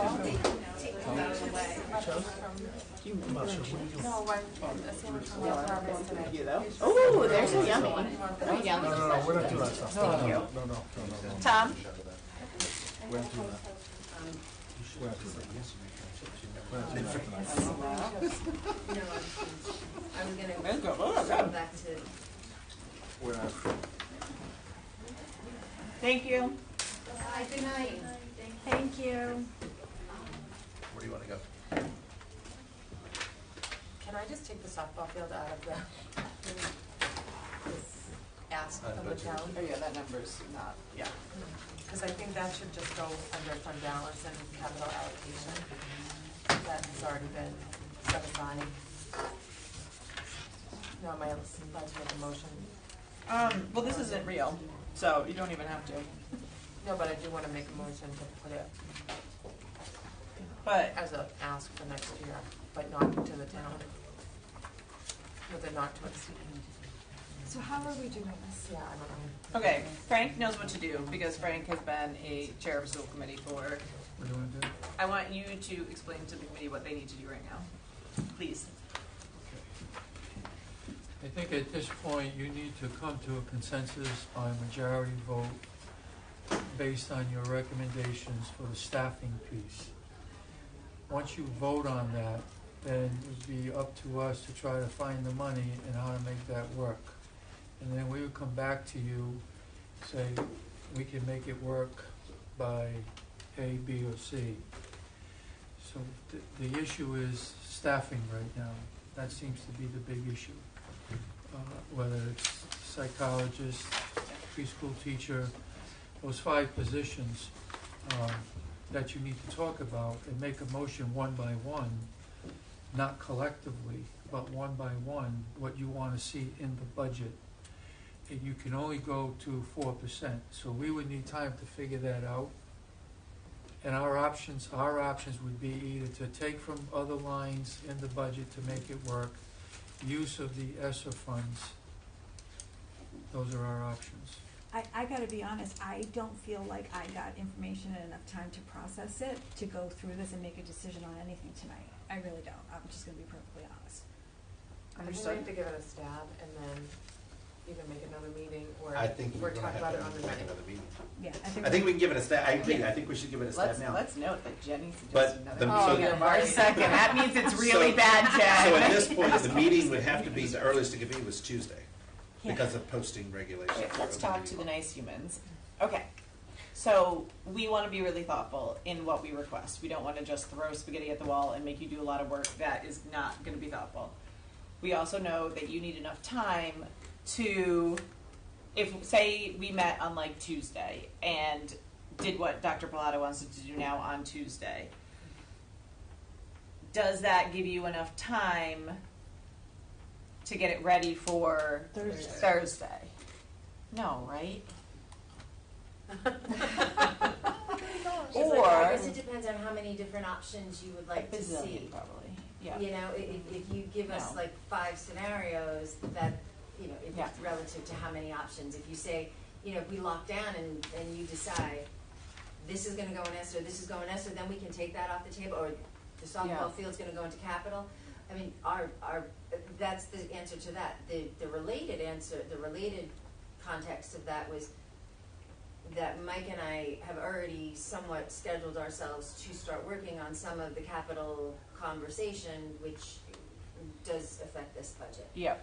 So, you know, how many scenarios can you lock down at least 1 or 2 of the ways you want to, what you want to put in ESSER, and lock it and put it away. This way we can take those off the table, and then you can discuss the other options. Is that? Yeah, let me process what you said for a second, because I gotta think, my brain is So really fast, but we not. took out late buses and put that into ESSER. Right. I think that's a given. So that can come out of this scenario and go into ESSER. Okay. But that wasn't even on the ESSER list.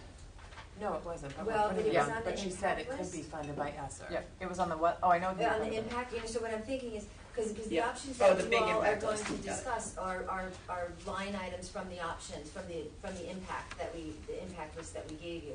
So if we take the 80,000 right off and we What say page are that's you going on? to 11. capital conversation, we take the late buses of 129,000, That's that's going going to ESSER. ESSER, right. Now we've already removed that from the options of the general fund.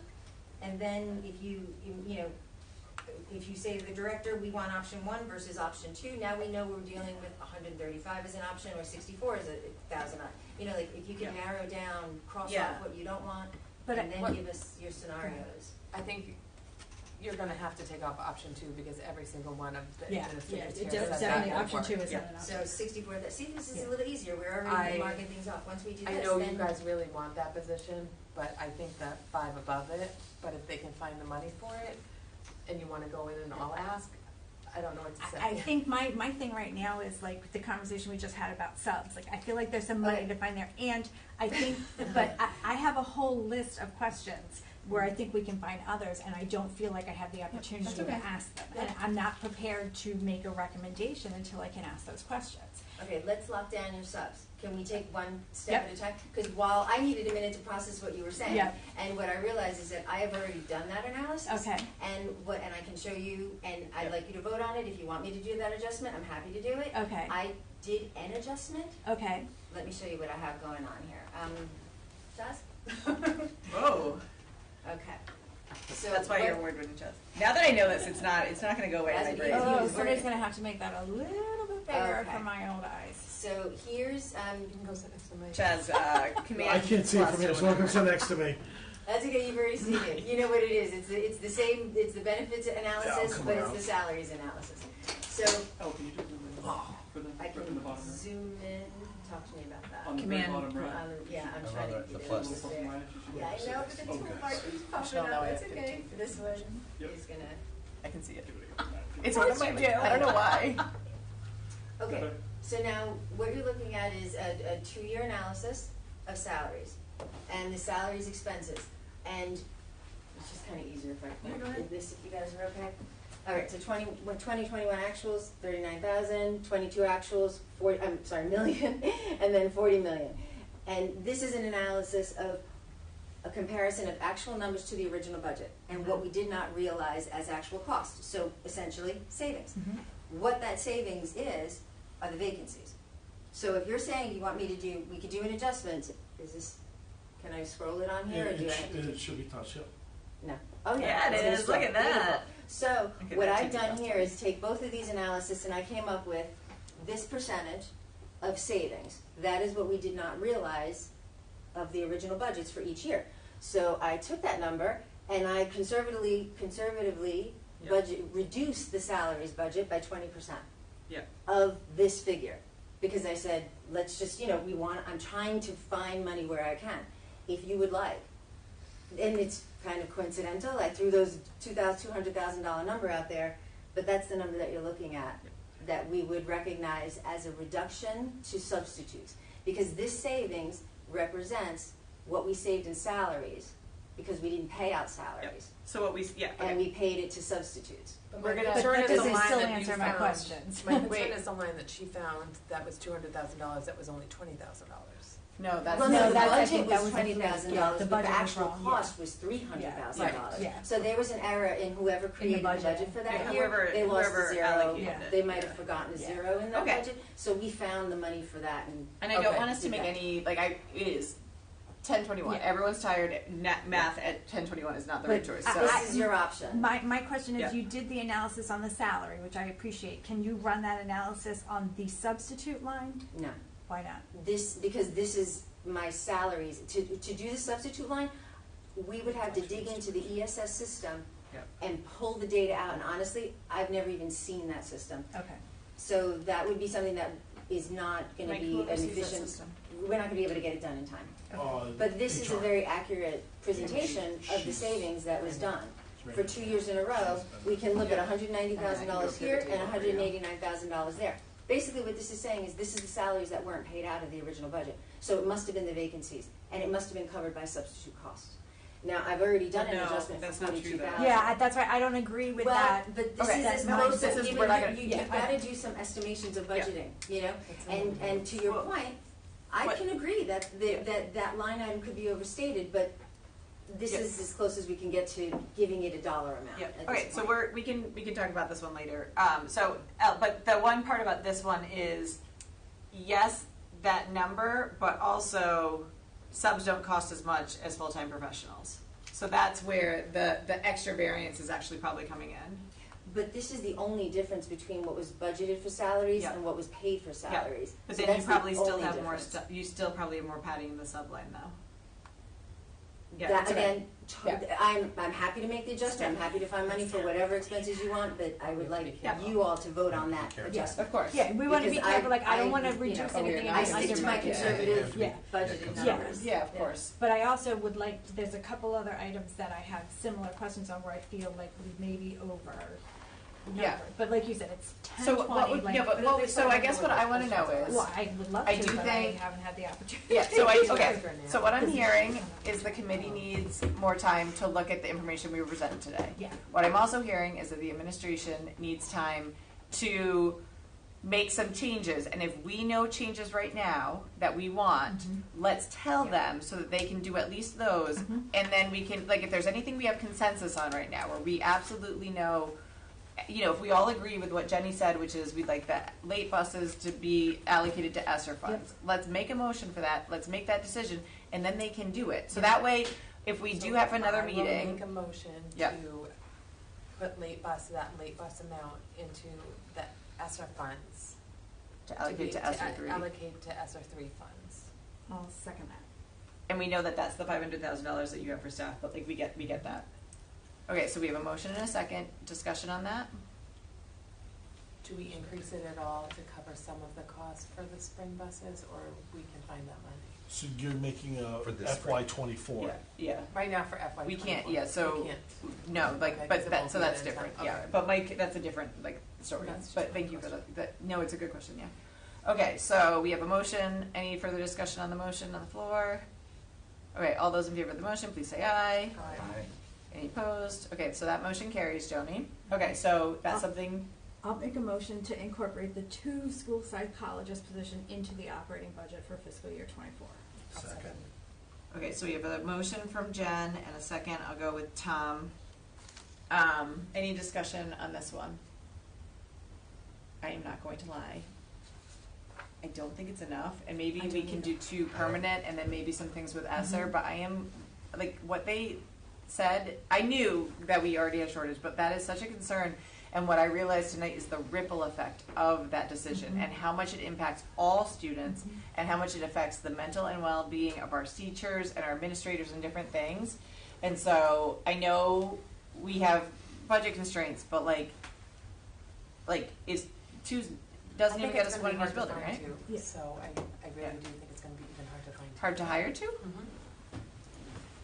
But if we don't have them, Yeah, I think 2 is the starting point. Like, Yeah. it's not Okay. even the bare Right. minimum, it's Yeah. just like Right. the absolute. yeah. It is the bare minimum. But that That doesn't is give the bare us, minimum we can that do. still doesn't give us one in each building, correct? No. If you have the need for an additional psychologist or two at the start of the school year or into the school year, and you have the ESSA funds To to back, you apply could do to. 2 in the operating budget and maybe some in the ESSER. Yeah, that's what. I really truly feel for consistency for students and consistency for the administrators, we need to figure out some way, whether in the operating budget or other, to get one in each building. Yeah. That is, like, when I just think about a kid expecting their person that is their safe person to talk to at school, not showing up that day because they're at a different school, like, that's not what's best for students. No, So it's not. I think I support the motion of putting 2 in right now. I also would like us to explore other options to get one in each building for next school year. I agree. So we can restrict the amount of ESSA funds for that purpose. No, we No, wanna we put don't wanna 2 do in the it. operating budget. Yeah, Yeah. I got that. Yeah, But but you're, then- you're talking yeah. about more than 2 at this Yes. point. So so you had the 500,000 in the ESSER, we want 129 For now. there, and then I think to get to one in each building, but maybe it's a separate motion. Let's All right, vote on finish 2, yours. let's Yeah. vote on the 2. So, any further discussion with the 2 school psychologists in the operating budget? All right, all those in favor, please say aye. Aye. Any opposed, any abstentions, motion carries unanimously, thank you. All right, so, got that one, Al? Okay, so then, I would like to make a motion. Can somebody do the math for me quick, of how many more we need to get to one for each building? They said 11? It was either 10 or 11, I couldn't. You got it, remember. Joni? You got it? Well, we had 5, you added. It's a 2, workshop, you can talk. You wanted 11. Yeah, that's what I had, I had Yeah. 11. Because it's 2 at the high school, Yeah. and then 1 at each. So we have 5, we That's just voted 9. for 2. So wouldn't it be 10, But there because was- we have 9 buildings and then we would just double the high school? Right? Right, Right? the We have 9 Davisville buildings, Academy wasn't 9 included in schools, that, then that's we why double I the high think, school would be 10. I circled 11. I know, but I think, I think I said it, but I don't know if I was right. right, Yeah. I wanted to say it was 9. Wait, 1, Well, that'll be 2, assigned by 3, the district 5, anyway. 6, 7, 8. Not including Davisville, But we do, right, isn't it 9 together? DA. So we have Yeah. five. Together including. If we did 2, if we 2, did 2 at the 5, high you're at school, 7. And 1 at every other school except DA. except DA. We need 2 with the high that Even would- if you don't have somebody at DA, then there's still somebody leaving a building to go to DA. I thought they had their own. So, No, so, they had their so own. I would be very curious about DA because they're a clinical day Right, program. right, They've got to have something. It could be, you know how we have that 5,300 psychologist line? It could be one of those contracted services. Right. It's unfortunate we couldn't have somebody here from PPS to help us with that because I know that DA has social work. I'm just not sure how they've got to be getting their psych services from somewhere. Or they're getting them from the Whitford Middle School person or They're the not. Davisville Middle School person. They're not, Okay. they're just shared It's between either the two 9 or districts. 11, I don't know. So no, we've got 5 right now, we're Yeah. adding the 2 in the operating budget, and that means we need to have 2 taken out of 2 in ESSER funds. Right? I didn't think the number was 9 though, I thought it was 9. No, I think it's 10. We have 9 schools and one psychologist in each school. Yeah. That would give us 9. Then we just want an additional Yeah. one in the high school. That gives us 10 in total. We But- have 5. But we're talking, we putting weren't 2 weren't in. sure if they were including Davisville Academy in that number. So we have 8 schools.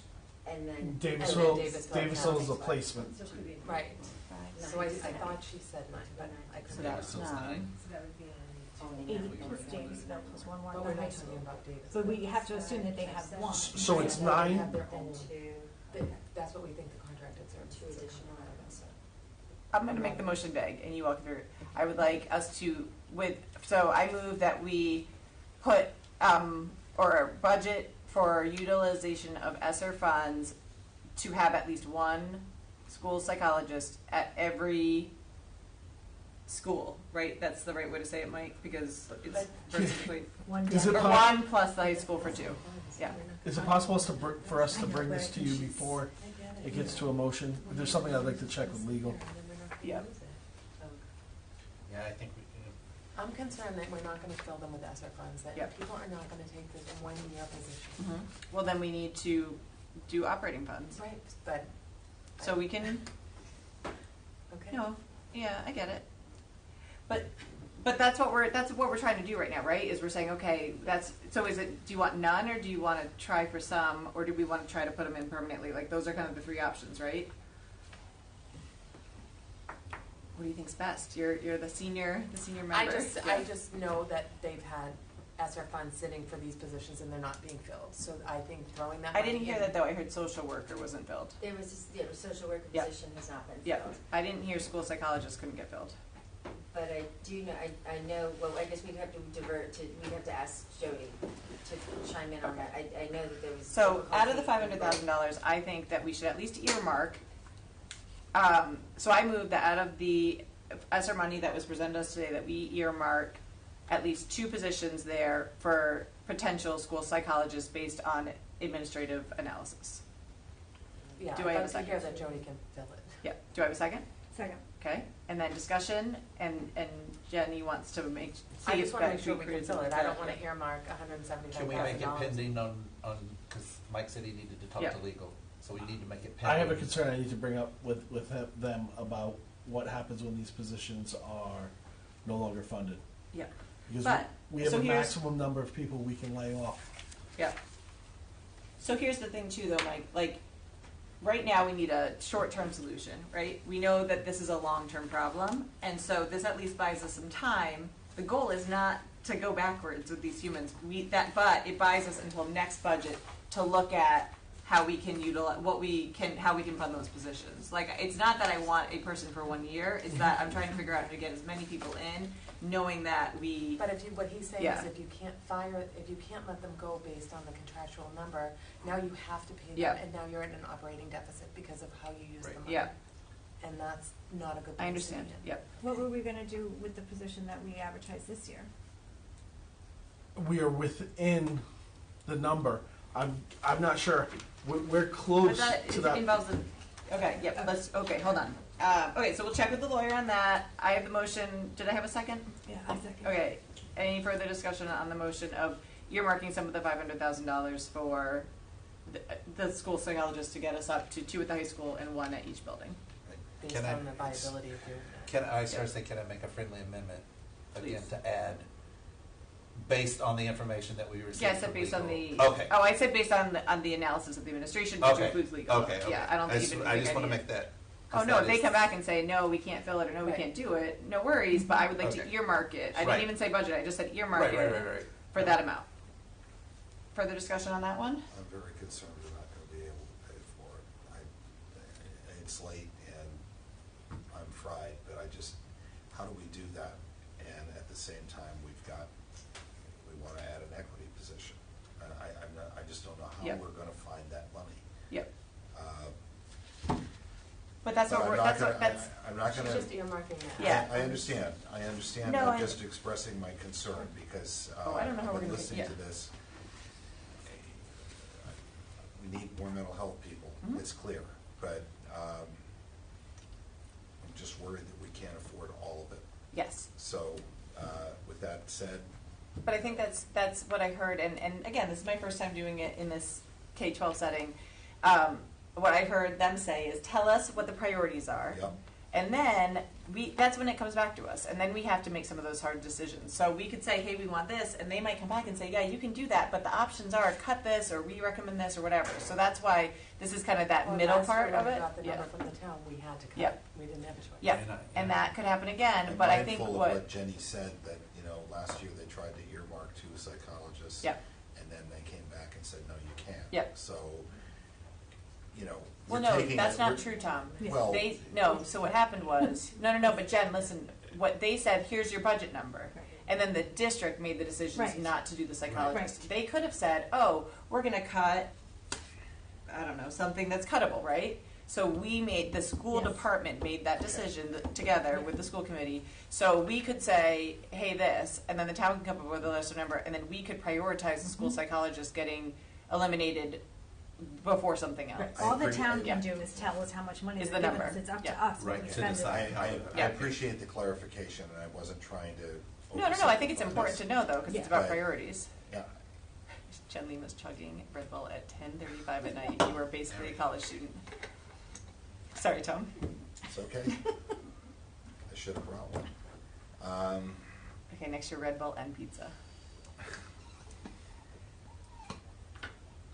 I guess we'll see Yeah. what happens. Yeah.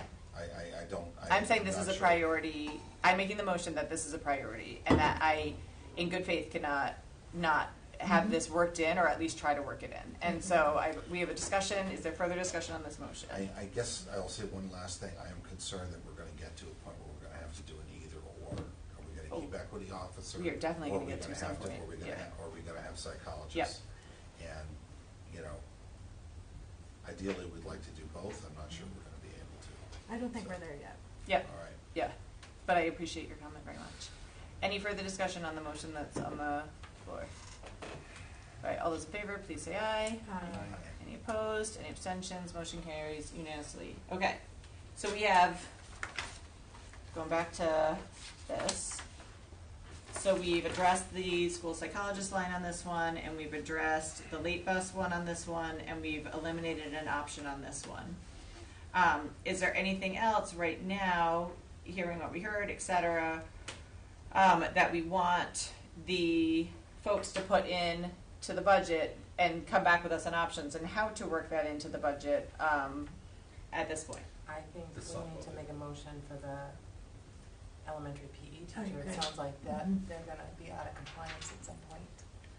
Frank, do you know why that one didn't hit the list? Or no, that one did hit the list, I'm sorry. Yeah. Yep, so for that one, is Jenny well, what, if you feel free to make a motion, but, do you want it worked into the permanent? I think it needs to be in the permanent Yeah, budget. all right, so you can make that motion if you, I just make say, a yeah. motion to put Okay. a PE health teacher for the elementary schools in the permanent budget, in the operating Yeah. budget. Second. Okay, so we have a motion from Jenny and a second from Rob. Discussion? I agree. Okay, any further discussion? I was operating. Yep. Operating. Yep. Okay, all those in favor, please say aye. Aye. Any opposed, any abstentions, motion carries unanimously. I would like to make a motion to have the softball field ready for spring 2024 play with a fence, with a budget not to exceed $100,000, including an engineer. How does that work? Sorry, hold on, do we have a second for Jenny's motion? I'll second it. Okay, so we have a motion and a second. I inhaled to answer, then I had to pause, so. That was a heavy very exhale. genuine question, because that's different. Yep. Capital's different, so. So Capital and fund balance. So what Yeah. we would have to do is we'd have to identify, are there funds available in capital? That, as Elle had mentioned earlier, once we get through this process, we then Yeah. need to go to others. So we would need to identify, is a number there? Yep. So how we arrived at the $80,000 number, let me tell you, the one in front of you, is we had a number from, I believe it was 2021, that just to skin the infield was about $50,000. That's an older number. It also did not factor in architectural engineering fees. Because this is a septic field, we're not touching it without somebody saying we can touch it. The other difference is the outfield is approximately, on average, about 18 inches below. So we need to bring that up. So Why something is this needs where to the happen. softball field is? What's that? Why is this where the softball field is? There's a baseball field there too. Do we have no other land on this, like, No, at the it's high marsh and school? stuff. I have a question about, What? this is currently where the lacrosse and the soccer fields practice. Where are they gonna practice? There's a So practice field. so that this has got to, we've got to look at this as a multi-step project, but we have to Start somewhere. we have to so we can skin the infield, we can raise the area up, and others can still practice there because it's an overgrown infield. But once it turns into a field, they can't. Well, it would, so the architectural engineer would also give us options on fencing. We don't necessarily need to put permanent fencing up. There's portable fencing that can be put up for the season. And I'm not talking like a snow fence. It's nicer than a snow fence. So we need to know what type of ground penetrations we can make, where they can be made, which is the architecture and engineering. Could we maybe, and I am supportive of this, but I want to make sure the feasibility of it, like, is there a phased way that we could do it? That's how we're doing it. So the engineer, correct, it's not to exceed. So if he comes back and says he spends the first 10,000 on the engineer, he comes back, didn't exceed the 100,000, he says you can't do it, that's we're done. So, but I guess my question is, and this is not, like, again, I am very concerned about this. No, don't worry. Like, do we have other needs, Mike? That, like, I didn't know about the capital fund and the fund balance, how to work like that. Like, where does that play into this process, I guess? So I know the fund balance conversation happens once we have the final audit. Like, then we have a real number. And like last year's audit, the one make the FY22. Yeah, I checked with Jules today. It was emailed to all of you guys. The final 22 audit. Huh? Or did it just come to me? That's no, that was today. That was me not realizing that. Oh no, that's okay. On that email, the reply. But I don't think. Was this the town one? Yeah. Are we still waiting? So is our part? I mean, the town one's public. No. Jules showed me this morning. No, we got the final town audit documents, and Jules emailed it to everyone. Yeah, but we already had that. This one. Oh, last week. Yeah, like this. Yeah. That's the audit. Yeah. That's the final audit that y'all were asking for the other day. The school doesn't have a specific. The single audit? No. That, I guess they're whole, but no, that's what we want. But our information's in there though. Oh, I read it. We're within that. Yeah. So our audit's just gonna be a duplicate of that with some federal requirements included. Okay. So, like you'll see the surpluses there, our fund balance, our balance sheets, everything's in there. So I guess my question is, and we're in this motion right now about allocating a certain amount of money to not exceed $100,000, I think, for looking at the softball field. But my question is, like, how much money is available in the capital fund that we could utilize? How much money is in the fund balance? Because there was only like 25,000 in the reserved capital for other projects. So then the rest would come from fund balance, which isn't a large ask, which is why I'm asking. I'm not asking to redo every field at the high school right now. I'm asking to do the softball field. Yep. I just don't feel like I have enough information, but I want, like. I support the field, but I'm concerned about like what's currently being used at the field, and then I'm concerned about like getting the field ready. But then there's going to be ongoing operating costs with that. And do we have any idea what those are? But is there an opportunity that we can get some more information and put this approval in go into another budget on Tuesday? As much as like does this have to be a tonight one, or could this be a Tuesday one? I get it, but like what? Does this have to be a tonight one, or could this be a Tuesday one so that we can get more information and make sure like that we're really confident in the decision? Because I really am supportive of it. I thought the students did a nice job and the families, but I also know that like other people, like I want to make sure that like I understand what's in the capital fund, what the intent is. Like that's all I'm looking for, and I am very supportive of making sure that the teams that could be on campus are on campus, because I was very concerned about the liability and the driving off campus and the concerns about the field not being a fast pitch women's softball team or girls softball team. So I just want to understand it better, and I don't want to make a decision that I'll regret it 1044. That's all. That's fine. So we can wait till Tuesday. I just don't want this to become a much bigger project. All of a sudden this doesn't get done because. Again, I don't want that either, but I just want to make sure. We do need to look at the field as a whole. So we can't do anything on the softball field that would prevent us not being able to support other activities. I feel like now the lacrosse team has to come over to Quonset because. Which is why we're talking about doing a non-permanent fence. Correct. That would be between that and the fact that it's a septic field, a leach field. You know, we really. Those are things we have to explore, and that's why step one in this would be A&E, architectural and engineering, what's feasible. Also looking at that grade, because do we come up, do we come down, do we meet in the middle? And the reason I did the ask for not to exceed is because once you get the architect, then they can keep going with an RFP and work on the project and not have to keep coming back. And I would not do anything if there wasn't funding there. If I didn't feel like there was already funding that could be utilized, I would bring it back Yep. to you. Yeah, so I'm not going to support the motion the second because I would like more information about the capital fund and the fund balance before Tuesday, but I would be willing to Is that possible? to do it on. No, you're not gonna have it by Tuesday, Yeah. that's the problem, Mary. The fund balance is something that we've got to do some, we started digging into it today, but Yeah. then we had to come back and answer, Yeah. get things ready for this evening. Yep. So Mike and I can take a look at it again tomorrow, but what we really have to do is look at the prior year's fund balance. We've got to go back and look at minutes, and Yep. we have to see if the monies that were in the fund balance are restricted. That's something that's not readily available, it's not easy to So grasp my right now. question for you, Al, is $80,000, because if we took the 25 of the reserve, the capital reserve, would there be, you're saying there's not gonna be $80,000? We don't know. Well, I can tell you for sure, the initial analysis that I've done of the general fund balance is that we had a fund balance at the end of fiscal year 21.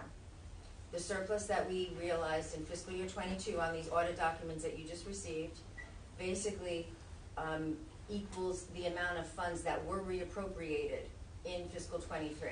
So our ending fund balance or starting fund balance for this coming year is exactly as it was fiscal 21, and that was $5.2 million, approximately $5.2 million. So But we're some the of same that as might be restricted. Right, but a I'm just huge, saying. a very large portion of that Yeah, It's gonna is be restricted, right, but there's So gonna be. I honestly, I have not even touched it. I've helped the previous director of finance with a spreadsheet.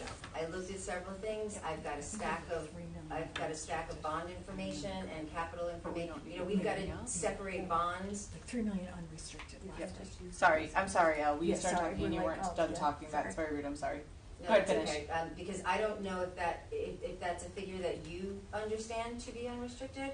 I don't know if that's an accurate figure. Yeah, no, it's totally like pulling it out of my head from the Right. last Okay, thing. so I we're read in was the- last let's stay year. in the It's most motion. Definitely not an accounting number. Right. Yeah. So, I think we can take a look at that. We could start looking at it. Mike and I started looking at it today, but we also have to start to separate what is bond capital projects and what is fund balance capital projects. My understanding is that there were several different reports submitted to the town saying these are things that have to be fixed because there was a laundry list, a very high dollar laundry list of capital improvements, repairs, and replacements that have to be done.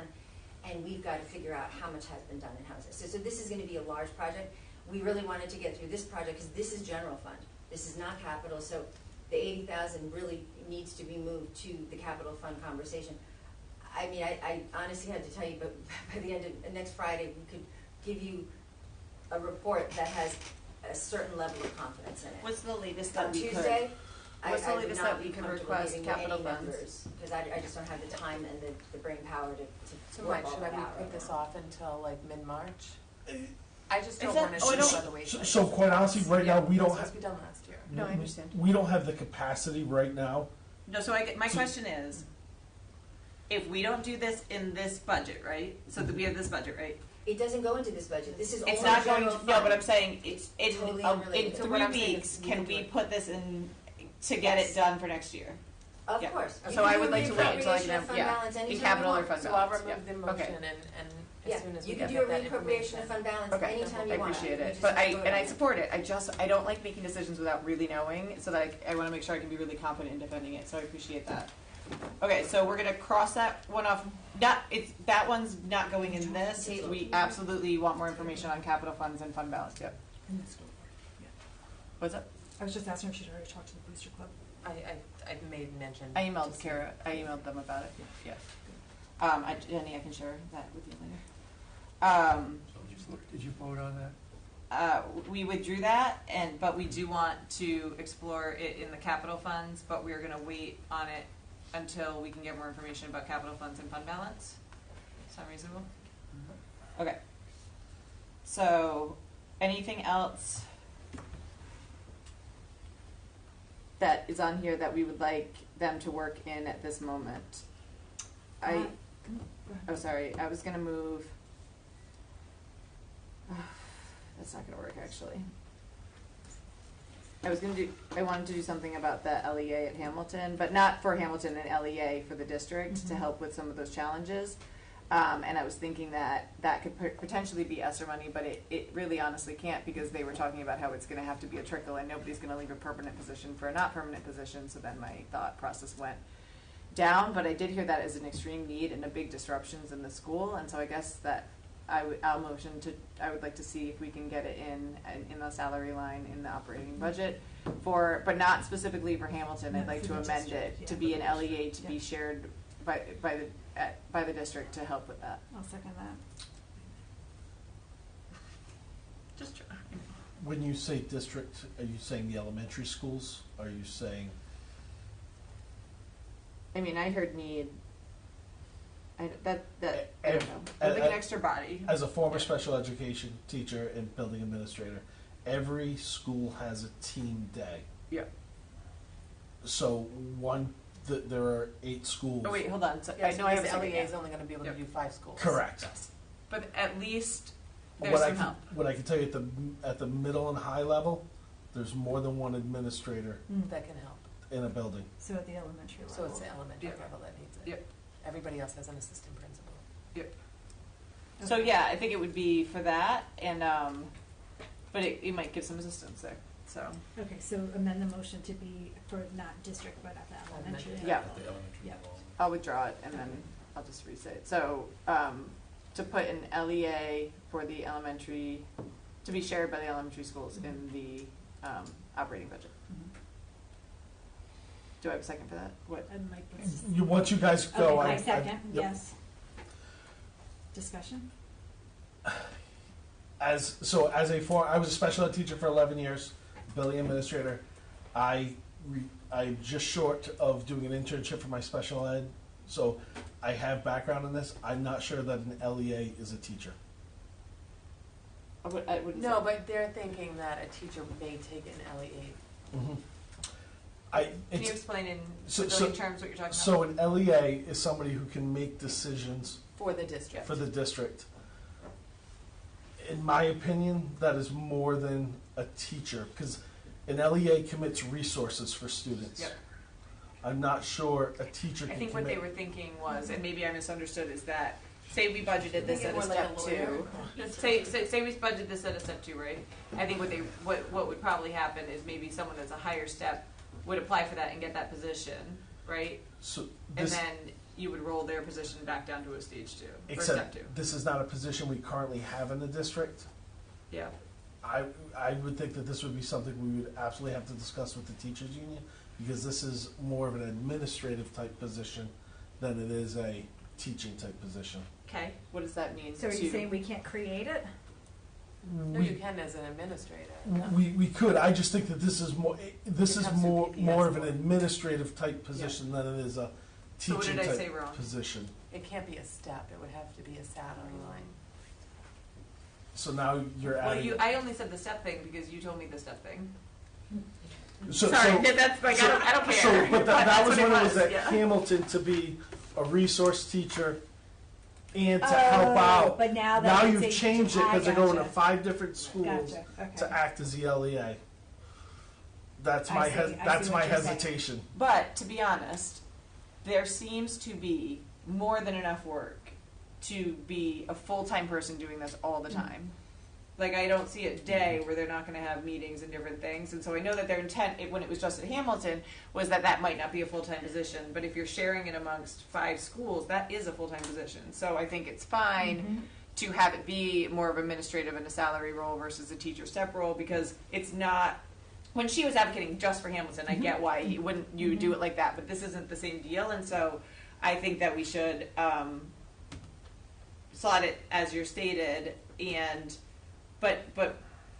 I would defer to the salary rate that you said, if that is what you think is appropriate at that level. That's a contractual. That number comes from a contract Yeah. contract. That's Yeah. I'm saying for the budget, like, since it's a little bit different, we've amended it, right? It's not just at Hamilton now, it's hitting 5. So I would like,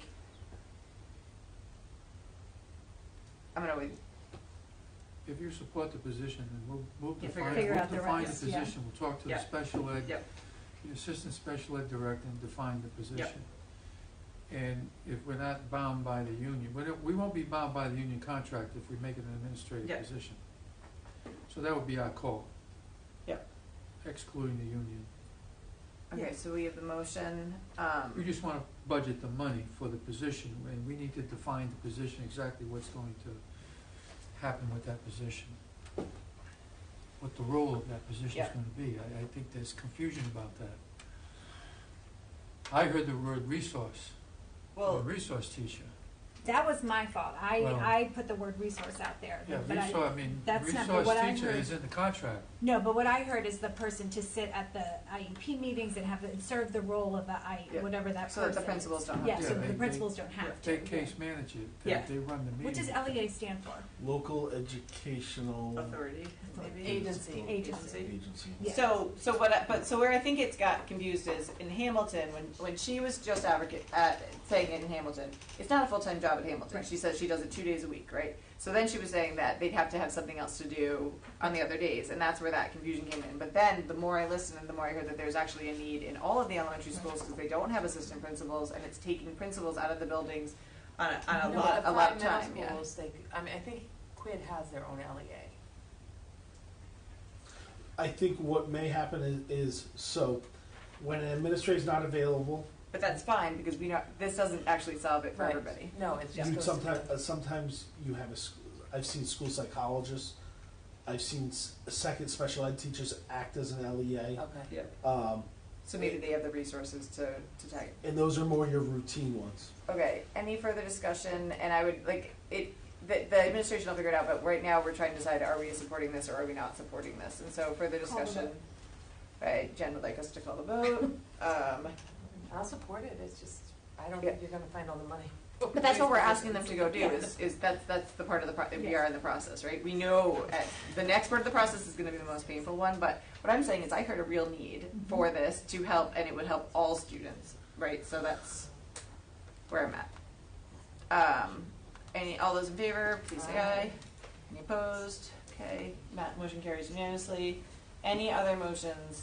I'm going to make a motion to put a equity Title IX wellness, whatever you want to call it, position in ESSER funds for whatever's left of the money, if it's less than 135 or whatever, because I can't add, after you've packed out the 2 psychologists and the buses. You have exactly $135,430 left. Is it? Okay. Thank That's you really for funny. adding for me. Okay, And is- I'll second that. Okay. So is there any question that this can be used in ESSER funds to pay? Because it's not COVID related, is it? It is, equity is a use of COVID resources and ensuring. Because we paid, Yeah, yes, yeah. it could be. Okay. Report, I believe the DEI report, or a portion of that DEI, We I pay know for was all paid of the with audit from ESSER ESSER funds. funds, Well, yeah. okay, well, Yeah, ensuring So I that would everyone imagine No, but that's that's where, okay. but that's again, we are making the motion, Yes. we're not finalizing anything, they can Yeah. come back and say, yo, you can't do it like Yeah. that, so. I would like to Yeah. add that just be researched and made sure that those funds can come through. Yeah, Yeah, right. yeah, of course, yeah, I don't want to break the law. yeah. And I think, to add discussion, I think that, as I said earlier, I think that this is I think that both of these areas, in wellness, in equity, and in making sure that we're having good trainings for Title IXs and good internal investigations for things that should be handled internally, like there's a need in this district, and I know that there's lots of other needs too, but like I said, if I couldn't even imagine saying to a principal right now, I need you to go do a training for your staff on equity, but there's definitely a need for students and faculty and staff to get some education, some professional development, some things there. And so that's where I know it seems like there's lots of priorities, but it is also a priority because at the same time, we heard from students that are having a difficult time because there's some lack and some need there. And so I sat in a room full of those students Yeah. today, and they talked about how important it is to them that the teachers and their students be trained on these types Yeah. of things, and it is causing harm to them. Yep. But I definitely don't. So I support it. I support I would like to see it permanently in our budgets, but I do understand that understanding if it works or doesn't work. I do have massive concerns about recruiting somebody into this. There's a lot of districts adding things like this. There's a lot of people in the world adding things, private companies. I just had someone in education go to Care New England to do a chief diversity officer position, and we're not even close to talking about that. And so, I think it's worth a shot, but I am concerned about, again, kind of what you were saying, Jenny, about the other position, about filling a position. One role position. Yeah, I think it's going to be hard. Yeah, but I do support this motion. Any other discussion on this one?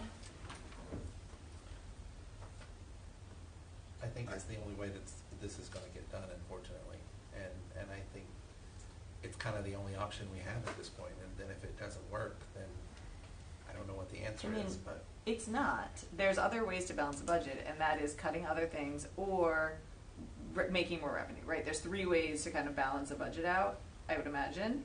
And so, French person, I don't know, whatever.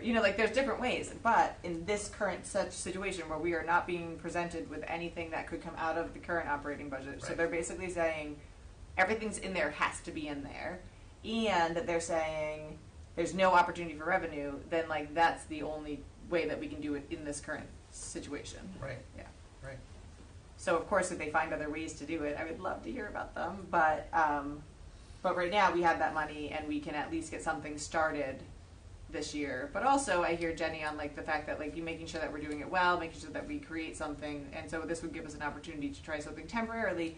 But I do think it really does tie to what students need right now in making sure that they're coming back into the learning environments and being able to focus on their learning loss. And if they're not well, then they can't do that. And I heard that really strongly tonight. Can we even earmark it or make it so that if you don't find a director position, like the principals and the administration and the staff said, can we get consultants, or can we earmark that money for? Well, that's interesting. It doesn't have to be a position this year. For some type of equity work. Of equity, wellness, Title IX work. Yeah, that's actually a really interesting point, Jenny, because if you write it in a certain way for the ESSER funding, then you could say for a position or Consultant. So maybe the administration or let us know if there's some, give us some flexibility. And that might be better, knowing that we have to find a permanent superintendent to give them time to get on board and then to start the process. Yeah, that's a good idea. Yeah. All right. Any other thoughts on this one before we vote on it? So should we amend the motion or just use it? I think it's not because they're just coming back with us with the numbers and where it would sit. So I don't think it has to be specific. I think we can make sure that that's ironed out on the language on whatever day we meet next. Yeah. So Jenny, it's up to you if you want to amend it. No, I think we can hash that out when it. The intent is we would like this position to come from ESSER. We would like this money earmarked for that position / work / efforts. I just want to make one observation. I don't want to be a doomsayer, but I'm probably going to wind up that way. This has to be done right. If we don't do it right, it will set back what you're looking to do 5 or 10 years. Absolutely. And so it has to be clear that we've got the money and that we've got the commitment to do this. And I think it's going to be a real challenge to get somebody who can do this for a year with no guarantee that. Yep. But again, so that's maybe why I you like start your with idea. just the education and the trainings and you use that money for wellness and equity and Title IX, and you spread it out as you figure out what this position, what you want this position to look like, what this job description would be. Then people can weigh in on it. You have more public comment on stuff like that, and it's more open and transparent, which I know I think you're everybody showing wants to a lot of foresight with that. And that's fine, but no, it's a concern. I'm very concerned that, there are people in this community that would like to see this fail. Okay. And there's a lot of people in this community that want to see it succeed too, though. There are more that want to see it succeed, but my point is we've got to be mindful of that. Yeah, but I do think in the current situation, I think, that using that ESSER funds and either in a temporary position, and again, it could take time, right? I said, it might be January, and then we're like, oh, let's, move forward with the person, or it could be, oh, let's bring in a consultant and have them do some things, so I think that I like the concept of flexibility in the unknown, and it's not just the equity stuff, there's we haven't gotten deep into it yet, but we're going to have some needs in the trainings for Title IX and different things as well. So this, I want to keep reminding folks that we have the report for equity, but there's other things on the other side that we most certainly need to do in this district. So, any further discussion on this one? Okay, yep. So all those in favor, please say aye. Aye. Any opposed?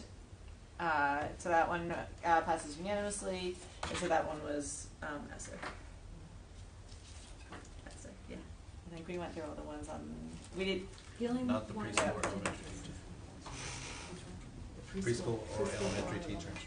Yeah, that one is, I feel like administration as far as need, like I know that there's a bigger need at the kindergarten to the I heard the K1-2 level, but I didn't I don't have the full information. Yeah, I feel like we have to see how that shakes out. Yeah. Yeah, because we deal with that on a regular basis, like classes go up, classes go down, and we'll just, yeah. Yeah, and how many people graduate, yeah. You can do wait and see on that. Yeah, so I think that, of course, we need to be in compliance for kindergartners and Right. whatnot, but I think that's a wait one right now, so I would say let's remove that one for now, and then depending on enrollments, we can revisit it as needed. So can I email Elle with my specific questions on the other line item things that I have? I know we can't reply, but can you send it so that we see what the questions are? So that was part of by sending them to Jules, Okay. and that was why we then replied, we sent all the responses to Can you all do that of you. again? We have to be really careful though, because we're not allowed to do like a group Google Doc, we're not allowed to do anything that like violates the Open Meeting Act, so we just have to be careful about correspondence outside of won't- meetings. I won't correspond, I just want to know what the What the questions are. questions and Yeah. So that I can review the information too, so that I don't Send have them to. to Jules. Ask the same questions, okay. Yeah. Can Yeah. we reply to I will That's have okay. Jules send everything out. To Jules' credit, Jules' credit, it looked like to Elle's credit, there were a lot of people already on that email, and there's a lot of J names, and there's a lot of things, and I didn't get to look at it because I was in meetings, and so it wasn't like one name. I could totally see how that happened. I was just trying to get stuff Yeah. out as we were completing. And it was also on me and Rob for not, I did look at it and we didn't catch it, so. Are we having? We need to make a motion to do that. Are we having a yes. Tuesday meeting? Yes. I think we're gonna have to. Sorry, Tom. Pet Tom. Tom said. You want to get it right, Tom? We gotta do it. It's an unusual Someone make a year. motion. I make a motion to have a Tuesday meeting. Oh my Second. God, I'm recording that. Made the motion. Wait a minute. Second. We do because did. it's not. Hoskins made the Jenny motion? made, Jenny made the motion. That's how bad it is, Tom. No, I'm Well, joking. It's not bad, but I think we want to do our due diligence and we don't want to rush through it, and we have other business we need to take care of on the other day, and apologies to everyone's families and whatnot. But it's really important, and we Can I want to make make sure a, you're right. can I just make a friendly amendment that it's only regarding budget? Yes. Yes. Nothing else on the Yes. Tuesday? Yes. Okay, Yes. just making sure. Yeah, of course. So That that's doesn't Tuesday, even need to be done. 'cause Can What we time also can we start it start? at 6? Yeah, can we start earlier? Can we start at, I Can can we do have 6. pizza? Yes. We'll bring pizza I can do and 6.